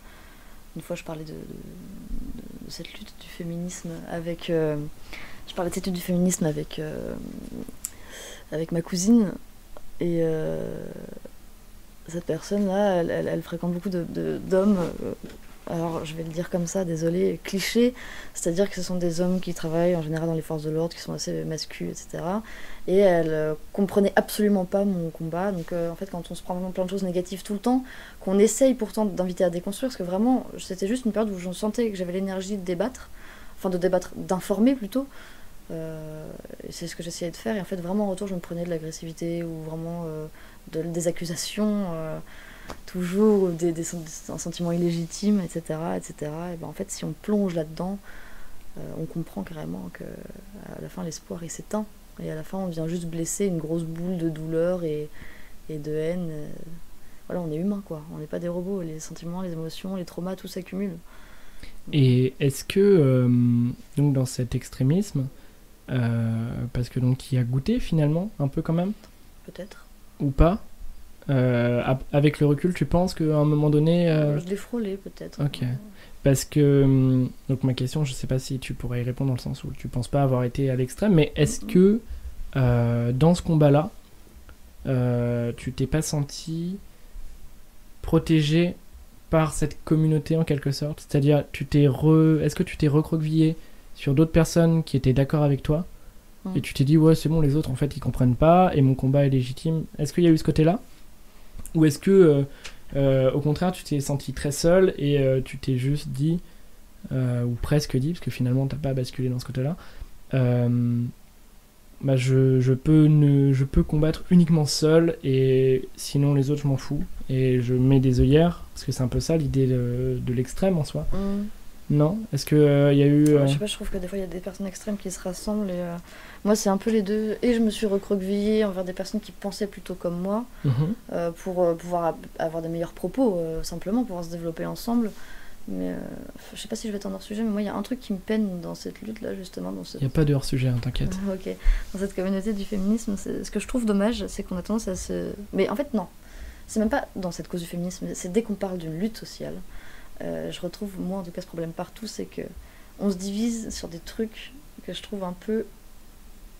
C'est pas des priorités, c'est-à-dire que souvent le problème, très souvent, c'est une question de redéfinition des termes. parfois on va utiliser le même terme, on va pas l'entendre de la même façon. Et parfois, la société en général ne l'utilise pas de cette même façon-là. Il faut remettre à jour, ou alors quand on parle de quelque chose, on dit voilà, moi j'entends ça comme ça. C'est important, ça prend plus de temps, mais au moins ça évite les désaccords ou les malentendus. Je sais plus ce que je disais de base, pourquoi j'explique ça Pour les idées, la division des luttes. Oui, voilà. On se divise déjà comme ça, et souvent parce que aussi dans un débat ou dans une lutte, on a envie soi-même d'avoir raison. C'est un réflexe, j'ai l'impression en tout cas. Alors que ce qui est important, c'est plutôt de relayer l'info et d'avancer vers une même chose qui est, en fin de compte, peu importe les luttes, tous vivre dans le respect et l'amour.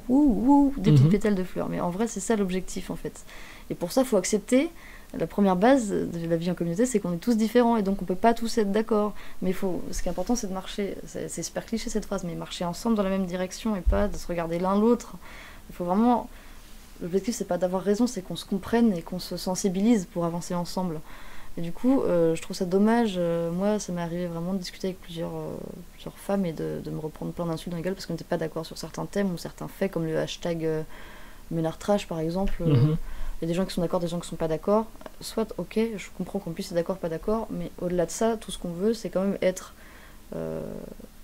se sentir à l'aise et en sécurité avec tout le monde. Donc, déconstruisons le fond, plutôt. Voilà. Et il y a un terme qui est intéressant, parce que tu parles de la déconstruction des termes, et tu as utilisé le terme de lutte sociale. Et en soi, alors ça c'est un avis personnel, et peut-être que tu le partageras, mais je trouve qu'aujourd'hui, le social, il n'y en a pas vraiment, c'est-à-dire qu'on n'est pas dans une lutte de classe, mais on est dans une lutte de communautarisme, ou c'est-à-dire par exemple le genre va être une communauté de lutte, la couleur de peau, le terme de race est complètement inapproprié, parce que c'est une vision complètement du 19e siècle qui est... on peut pas utiliser ce terme de race. Si on a envie en plus de déconstruire le racisme et la xénophobie, et je pense surtout la haine de l'autre, au-delà de la xénophobie. Mais donc, est-ce qu'aujourd'hui, les luttes... Et donc, bon là c'est encore un autre débat, mais c'est pas grave, parce qu'en fait, carpe diem, on va vers là où on a envie d'aller. Mais est-ce qu'aujourd'hui, les luttes, elles sont pas très... Est-ce que les luttes ne sont pas uniquement en fonction de critères qui sont finalement pas si intéressants? Et donc là on revient à l'idée de tout à l'heure de arrêter de regarder un genre, arrêter de regarder une religion, arrêter de regarder telle ou telle chose, mais regarder un individu, des idées, etc.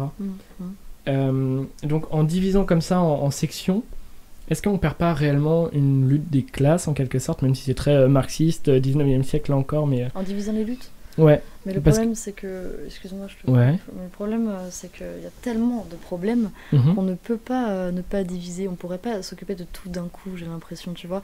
Parce qu'il y a des personnes aussi qui se sentent plus ou moins touchées par certaines choses. Et je pense que c'est ça qui est important. On ne peut pas être un être humain parfait. On peut pas être et hyper écolo, et hyper féministe, et hyper... On peut pas être parfait. Et du coup, c'est pas mal de diviser comme ça. Ceux qui le peuvent s'engagent dans ce qui les touche, tu vois. Est-ce que tu penses... Tiens, c'est marrant, ça me fait penser à autre chose. Est-ce que tu as vu le film 120 battements par minute? On en a parlé, et j'ai envie de dire oui, mais du coup, peut-être pas. Possiblement, tu vois, cette idée-là. Bon, donc ce film qui est très bien, enfin, ça c'est un avis, voilà, j'argumente pas, parce que bon... Que tu trouves très bien. C'est ça, et puis on n'a pas le temps de débattre 10 ans sur 120 battements par minute. On parle toujours du harcèlement de rue, j'espère que vous avez suivi. C'est ça, mais les personnes luttent parce qu'elles sont touchées par cette chose-là. Et est-ce que le but du combat ne serait pas d'inclure aussi les gens qui ne se sentent pas touchés et faire en sorte que, ok... tu te fais pas siffler dans la rue. Ça y est, on a trouvé notre point de raccord. Bien vu. Et si c'est exactement ça en fait. Est-ce que si on se fait pas siffler dans la rue, on se fait pas suivre, parce que finalement, en ayant personnellement la démarche de m'habiller différemment, je subis ça, et donc je comprends complètement la peur de sortir dans telle ou telle tenue, la peur d'être seul. La peur, et c'est là où cette organisation est très bien, parce que ça permet de rentrer à plusieurs et c'est génial quoi. Mais la peur de... L'idée aussi d'avoir toujours une potentielle arme sur soi si on se fait agresser, parce qu'on se dit potentiellement ma tenue ou ma personne attire le regard, et donc je peux potentiellement soit me faire voler, soit violer, soit harceler, soit insulter, soit suivre, soit tabasser. Il y a plein de possibilités. Mais donc, tant qu'on ne vit pas ça, le regard des gens, je sais pas si on peut vraiment conscientiser... C'est comme la dépression, ceux qui n'ont pas vécu en général ne la comprennent pas, comme l'emprise, quand on est sous emprise de quelqu'un d'autre. Oui, effectivement. T'étais venu voir mon projet sur la dépression, je sais plus. Oui. Et du coup, c'est ça, c'était la recherche de ce travail, c'était justement que les gens puissent se sentir concernés, du moins les sensibiliser. J'avais vu la vidéo, ouais. Ah bah, un jour, après l'émission, il faudrait que je te raconte le projet. Ok. C'est intéressant, mais du coup... On tisse quelque chose, peut-être un prochain projet. Restez attentif. C'est ça. Je disais, je pense qu'à travers l'art, on peut, du moins de la performance ou autre X œuvres, à travers l'art, on peut vraiment essayer de sensibiliser et que les gens se sentent concernés. On a tellement de moyens au niveau des sens, ou enfin bref, tout ce qu'on veut, de faire en sorte qu'on soit submergé d'une émotion. Il y a moyen qu'en tout cas on agrandisse l'audience, des gens sensibilisés à tout ça. Et est-ce que tu penses que par l'art, un harceleur de rue, par exemple, pour... harceleur. Oh, waouh. Ok. Incroyable, c'est métaphysique. Donc, est-ce que tu penses que par ce biais-là, on pourrait faire prendre conscience à des personnes qui peuvent avoir un comportement malveillant, en quelque sorte, même s'il n'est pas forcément... même si la démarche première, par exemple, de faire un compliment dans la rue n'est pas forcément de la malveillance en soi. Quand on va faire un compliment sur la tenue ou autre, je pense pas que la personne a envie de t'agresser, quoi. Mais est-ce que par l'art, on arriverait à faire changer la mentalité? C'est marrant, mais alors, je sais pas si je vais être maladroite, mais je pense que ça dépend du, entre guillemets, type d'agresseur. C'est-à-dire, pour moi, il y a des agresseurs qui ont besoin de se déconstruire, ou c'est le résultat de X trauma, enfin bref, X raisons. Même c'est pas pardonnable, hein, c'est juste une explication. Et il y a, je pense, pour l'instant, des agresseurs qui sont vraiment sadiques, tu vois, qui ont cette démarche de vouloir le faire et qui le vivent pas. Enfin bref, je pense que tu as compris l'idée. Je pense que du coup, ça dépend du type d'agresseur. Alors peut-être que pour le premier type, peut-être que ça pourrait fonctionner, effectivement. Parce que je pense qu'on a tous connu quelqu'un ou on connaît quelqu'un qui est un agresseur. Je pense que c'est une évidence en fait. Et même c'est sûr, ça me fait penser à ça et c'est une référence que j'avais en tête depuis tout à l'heure. Je me dis, il faut la conseiller, c'est génial. C'est plusieurs podcasts d'Arte Radio. C'est des podcasts d'une femme fantastique qui s'appelle Charlotte Bien-Aimée.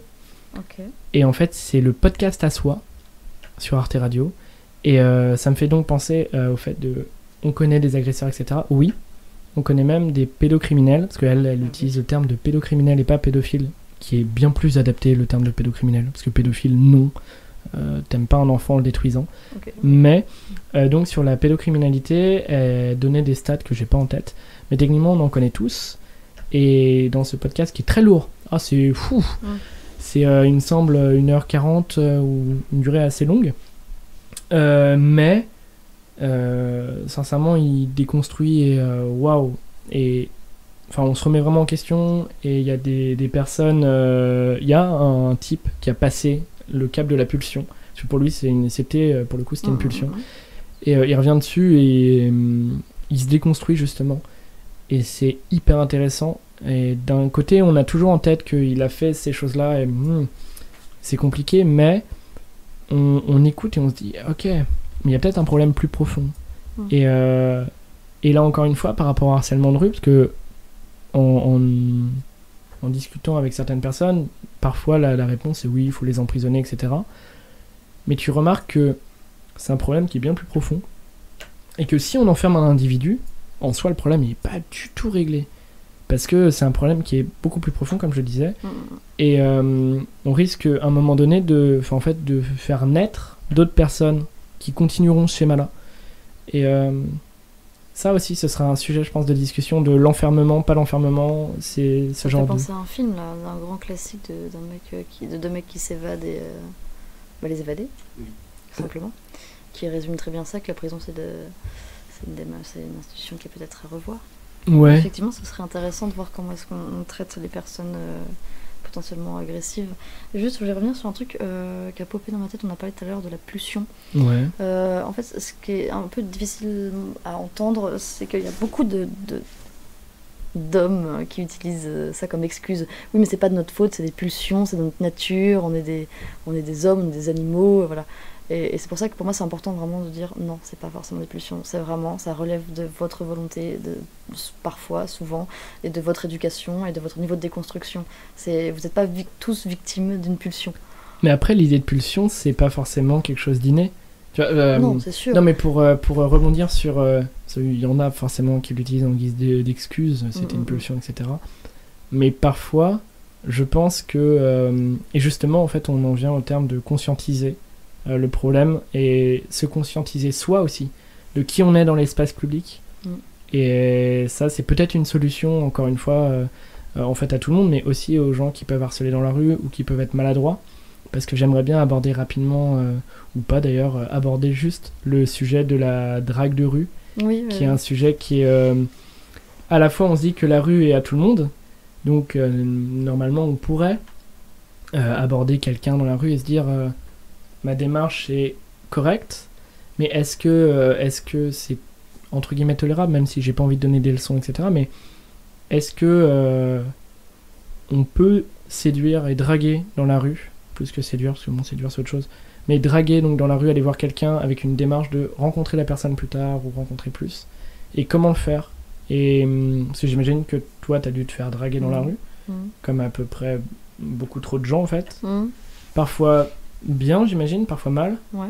Et qu'est-ce que toi tu trouves de correct, de ok, j'accepte ta démarche et on peut discuter, je peux accepter ta démarche, et non, c'est pas possible? Déjà, si on vient me parler la nuit, c'est non. Ok. Clairement. Ça dépend ensuite du lieu. C'est quand même un contexte géographique, malheureusement, mais c'est comme ça que je fonctionne, moi. Et puis, simplement, du regard que tu portes. Si je te vois et que tu es en train de regarder le bas de mon corps, je vais pas te répondre. Vraiment, ça dépend de toute une attitude qui serait un peu trop longue à décrire parce que je l'ai même pas vraiment conscientisée. C'est plutôt dans l'analyse automatique. Mais aussi dans la façon de parler.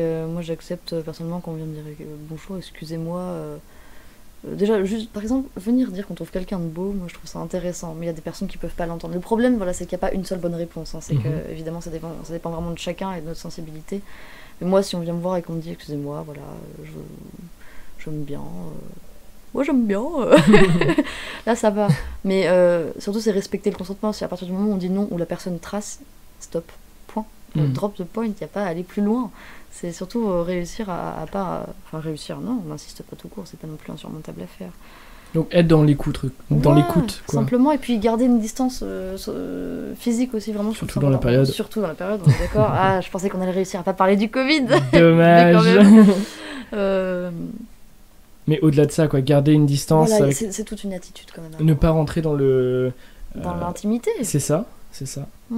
Et il y a, en self-défense, il me semble qu'il y a l'histoire d'une distance d'un bras, à peu près. Alors après, c'est parfois pour des raisons de sécurité, là encore. Parce que, et en même temps, c'est très lié, parce que accoster quelqu'un, et je sais pas si toi ça a déjà pu t'arriver, mais quelqu'un qui demande de l'aide, par exemple, dans la rue, personnellement, je vais avoir un petit mouvement d'écart. C'est-à-dire si elle va montrer quelque chose sur son téléphone ou me demander où c'est telle chose sur une carte. En fait, ça surgit, oui, si elle t'interpelle. Mais il y a un petit côté de avoir une distance, même si c'est pour aider, pour montrer un truc, pour donner l'heure, etc. Est-ce que toi, tu le fais naturellement? Parce qu'il y a ce côté-là aussi de sécurité. Ça dépend des gens. Dernièrement, il y a quelqu'un qui m'a demandé d'aider à enlever son cadenas sur son vélo. En fait, on était super proches physiquement. Et il y avait eu le problème. Je pense que c'est vraiment... C'est au feeling, quoi. En fonction, ouais. Ok.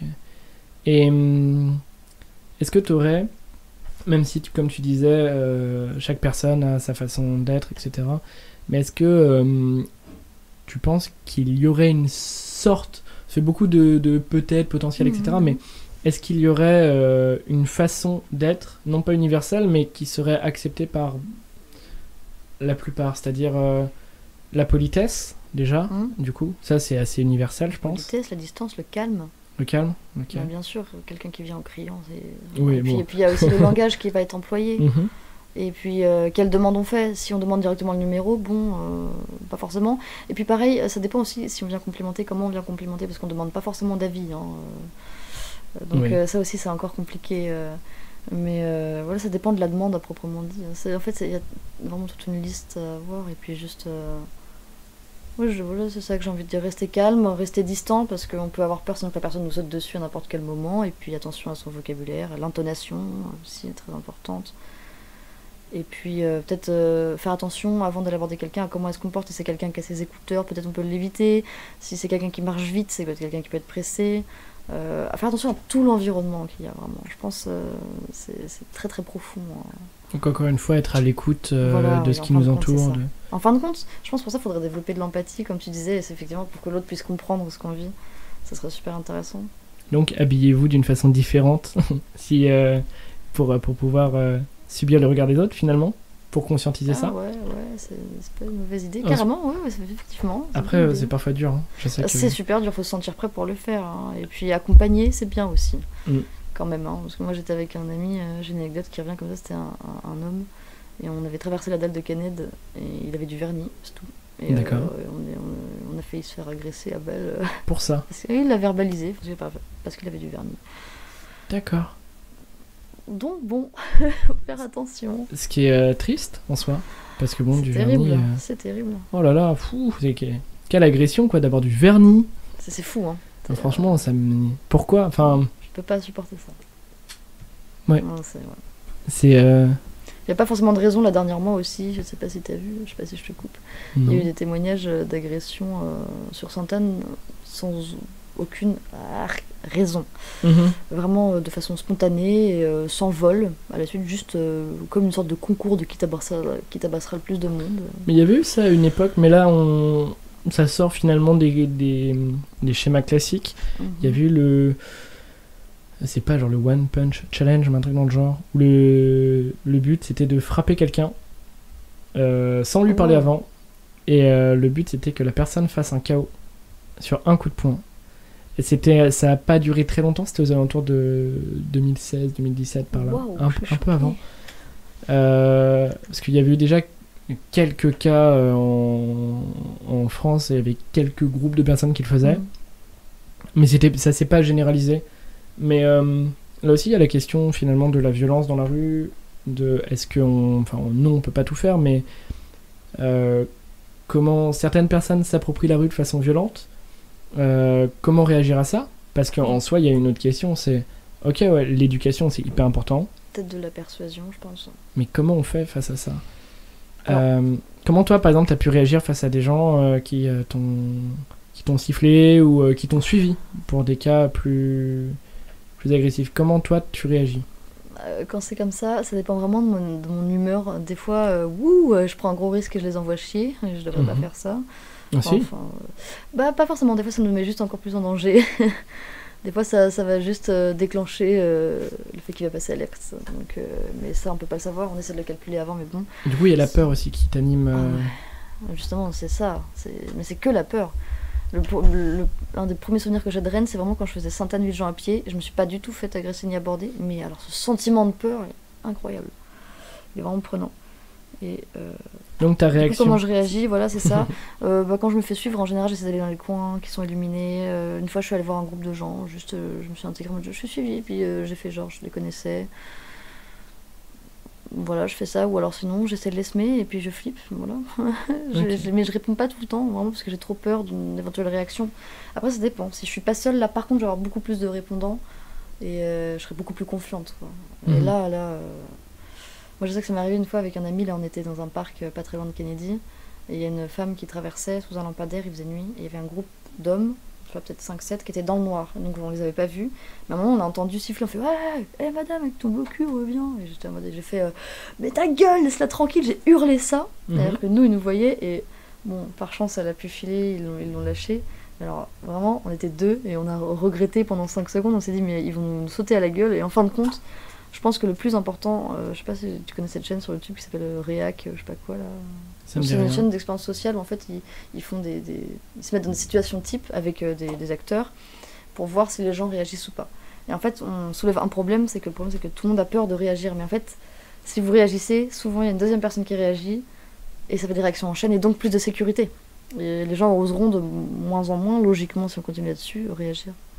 Mais après, on peut faire une petite pause musicale si tu veux, histoire encore une fois de souffler de ces sujets qui sont lourds, parce qu'on parle de sujets lourds et de c'est vrai, mais en fait, mais c'est intéressant. Je sais pas pour toi, mais moi j'en parle absolument tous les jours avec tout le monde. Ok. Donc, ce qui est bien, c'est encore une fois une démarche d'éducation et d'en parler, enfin pas forcément dans le but de répandre la belle parole, mais en parler, ça permet aussi de... Il y a quand même cette démarche de déconstruction. Ah ouais? Il y a celle-là, mais il y a aussi celle de témoigner, de se lâcher, de pouvoir se rendre compte qu'on n'est pas seul, et puis exulter, parce que vraiment, on le subit quotidiennement, quoi. Ouais. Mais du coup, on va faire quand même une petite pause musicale pour souffler de tout ça. Carrément. Yes. Incroyable, parce que en fait, il y a tout plein de paramètres, parce qu'on est sur une base de technologie, tu vois, avec des comptes à rebours et tout. Ah, ok. Aïe. En tout cas, pour cette petite pause musicale, on reviendra après sur le même sujet, hein, parce que le harcèlement de rue, c'est un sujet intéressant. Lourd, mais intéressant, même si t'en parles tous les jours, finalement.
d'Owen, dont vous pouvez retrouver son folklorique travail sur SoundCloud avec le profil Scomber Scombrus. À vous les studios.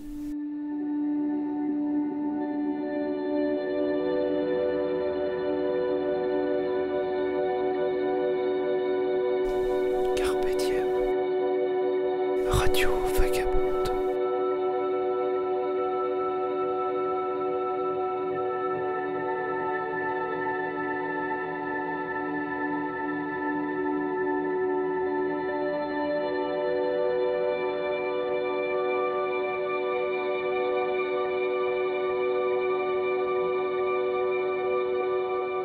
On va passer à, je pense, aux solutions, parce qu'en soi, on a beaucoup gravité autour du sujet du harcèlement de rue, mais je pense qu'en fait, il en fait partie en soi. Oui, parce que tout est lié, en fin de compte. Tout est lié, quoi.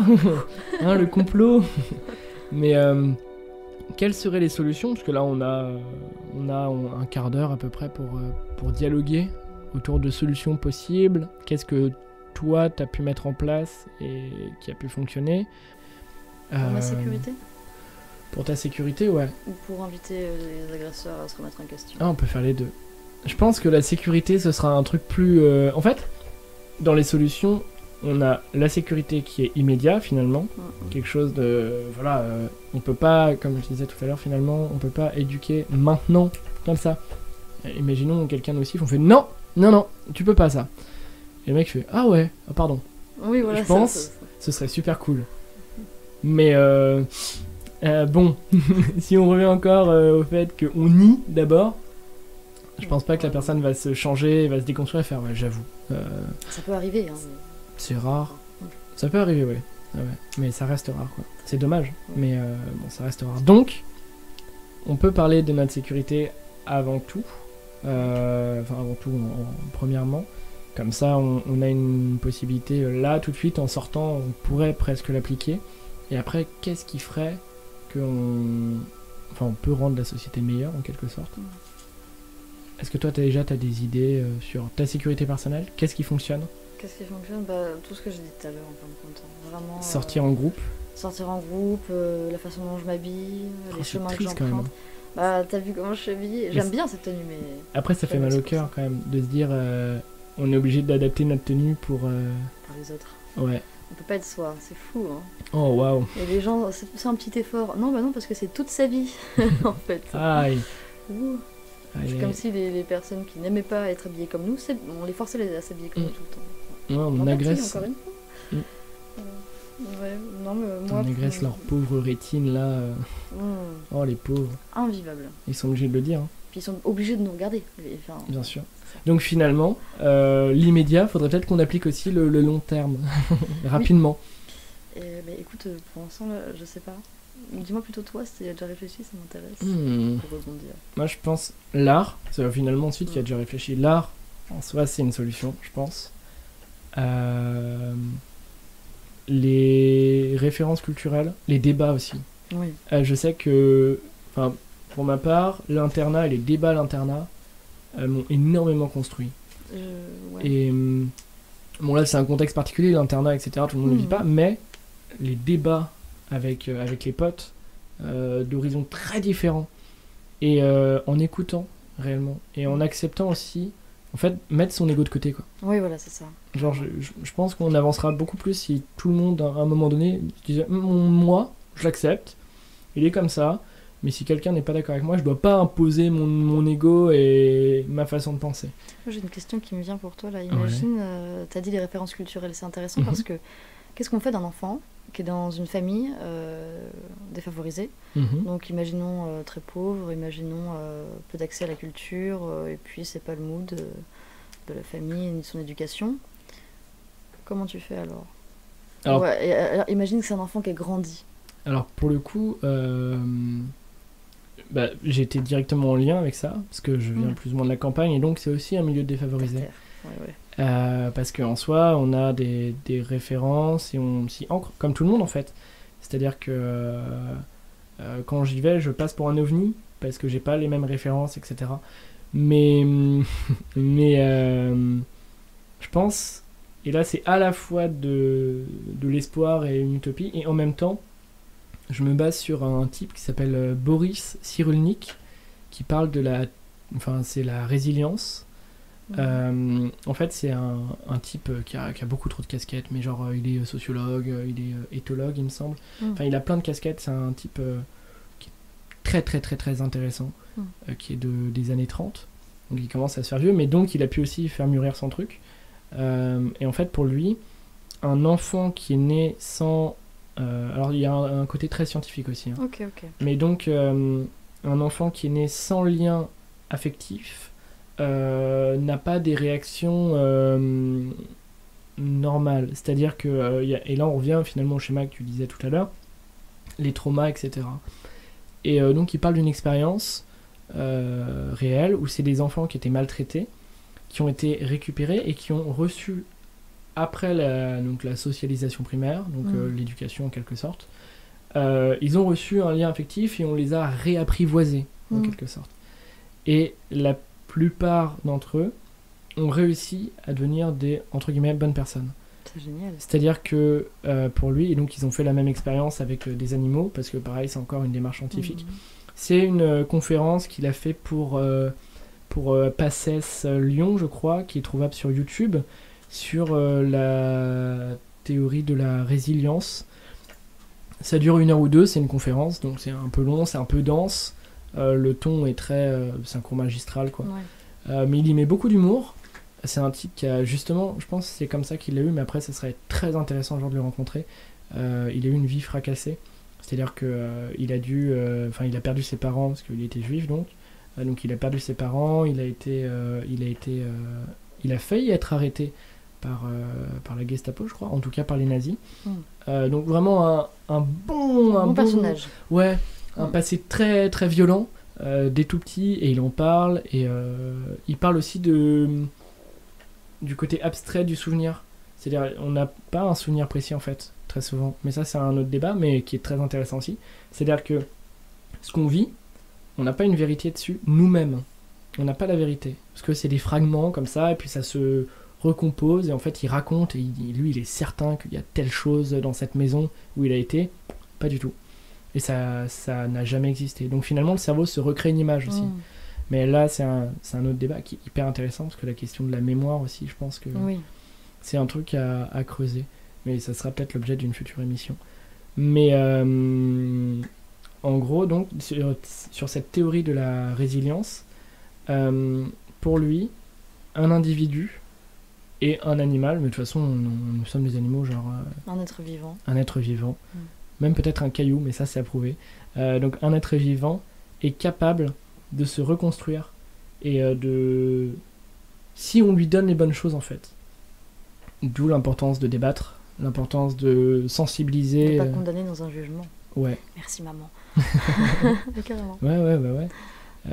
Et puis même, on peut tous être condamnés à un moment donné, quoi. On est tous condamnables pour plein de choses. On a tous fait des fautes, c'est bien ça. sûr, bien sûr. Et puis même au-delà de ça, au-delà de l'idée de la faute et de tu es coupable, bah, c'est une façon à un moment donné d'évoluer. C'est-à-dire que si on fait pas un mauvais pas, bon, on sait pas qu'on fait pas le mauvais pas. Alors bon, il y a des différents degrés, hein. Il y a des mauvais pas. Le passé n'était pas obligatoire pour savoir qu'il fallait pas le passer, mais sur des petites choses, ça permet de rectifier le curseur. Finalement, réajuster toujours le curseur pour qu'il soit un peu au centre et qu'on puisse être droit avec nous-mêmes. Parce qu'il y a quand même cette question-là aussi. Qu'est-ce que tu fais ? Et donc là, je te retourne la question presque que tu as pu me poser.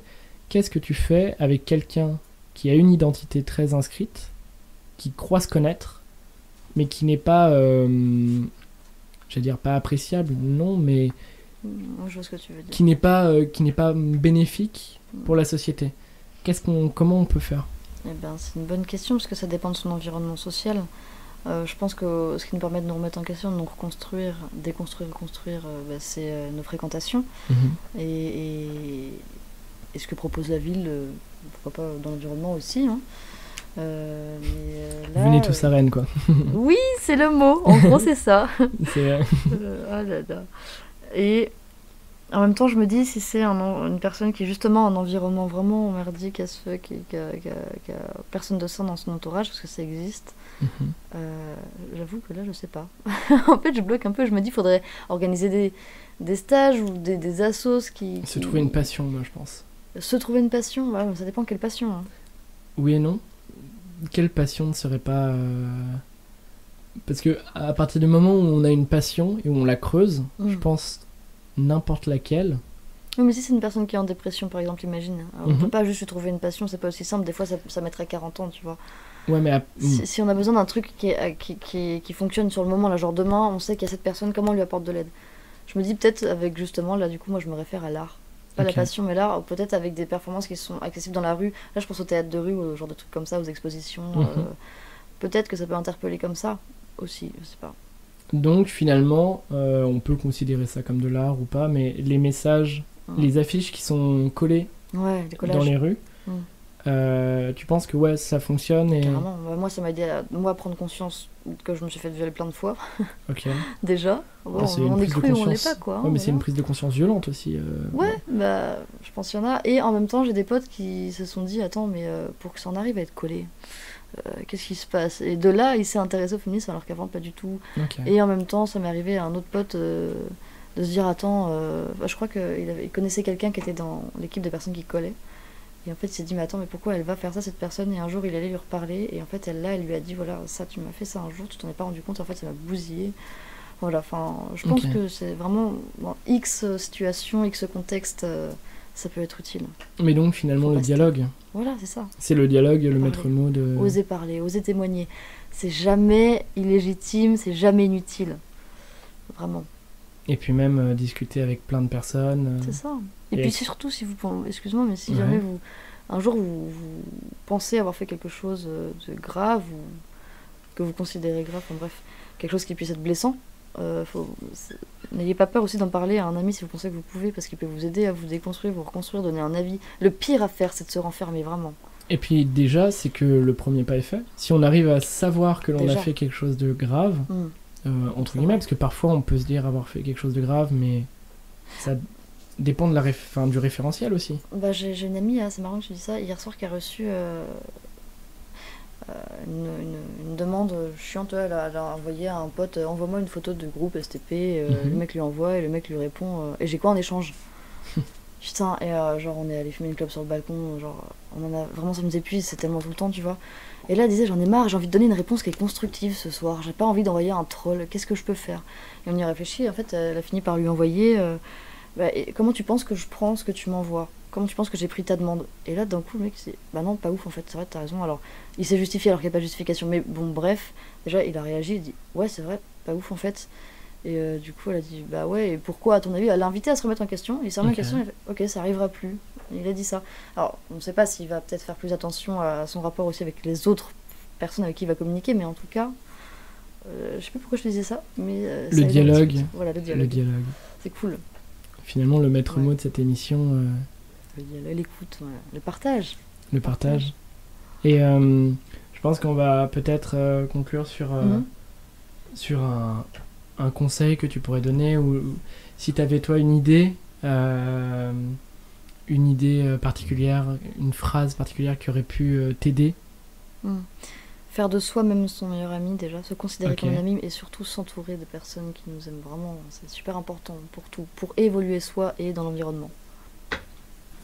Voilà. Et Alors si vous savez- Charles devient la pantomime. Alors il n'a pas le droit de parole en fait, parce que... et d'ailleurs ça permet de, en conclusion presque, si vous avez des micros, si vous avez une petite table de mixage avec plusieurs entrées, si vous avez un peu de matos sur Rennes, pour qu'on puisse améliorer cette émission et que on puisse tous parler, j'espère que tu as passé quand même un bon moment autour de ce micro. On va bientôt se quitter avec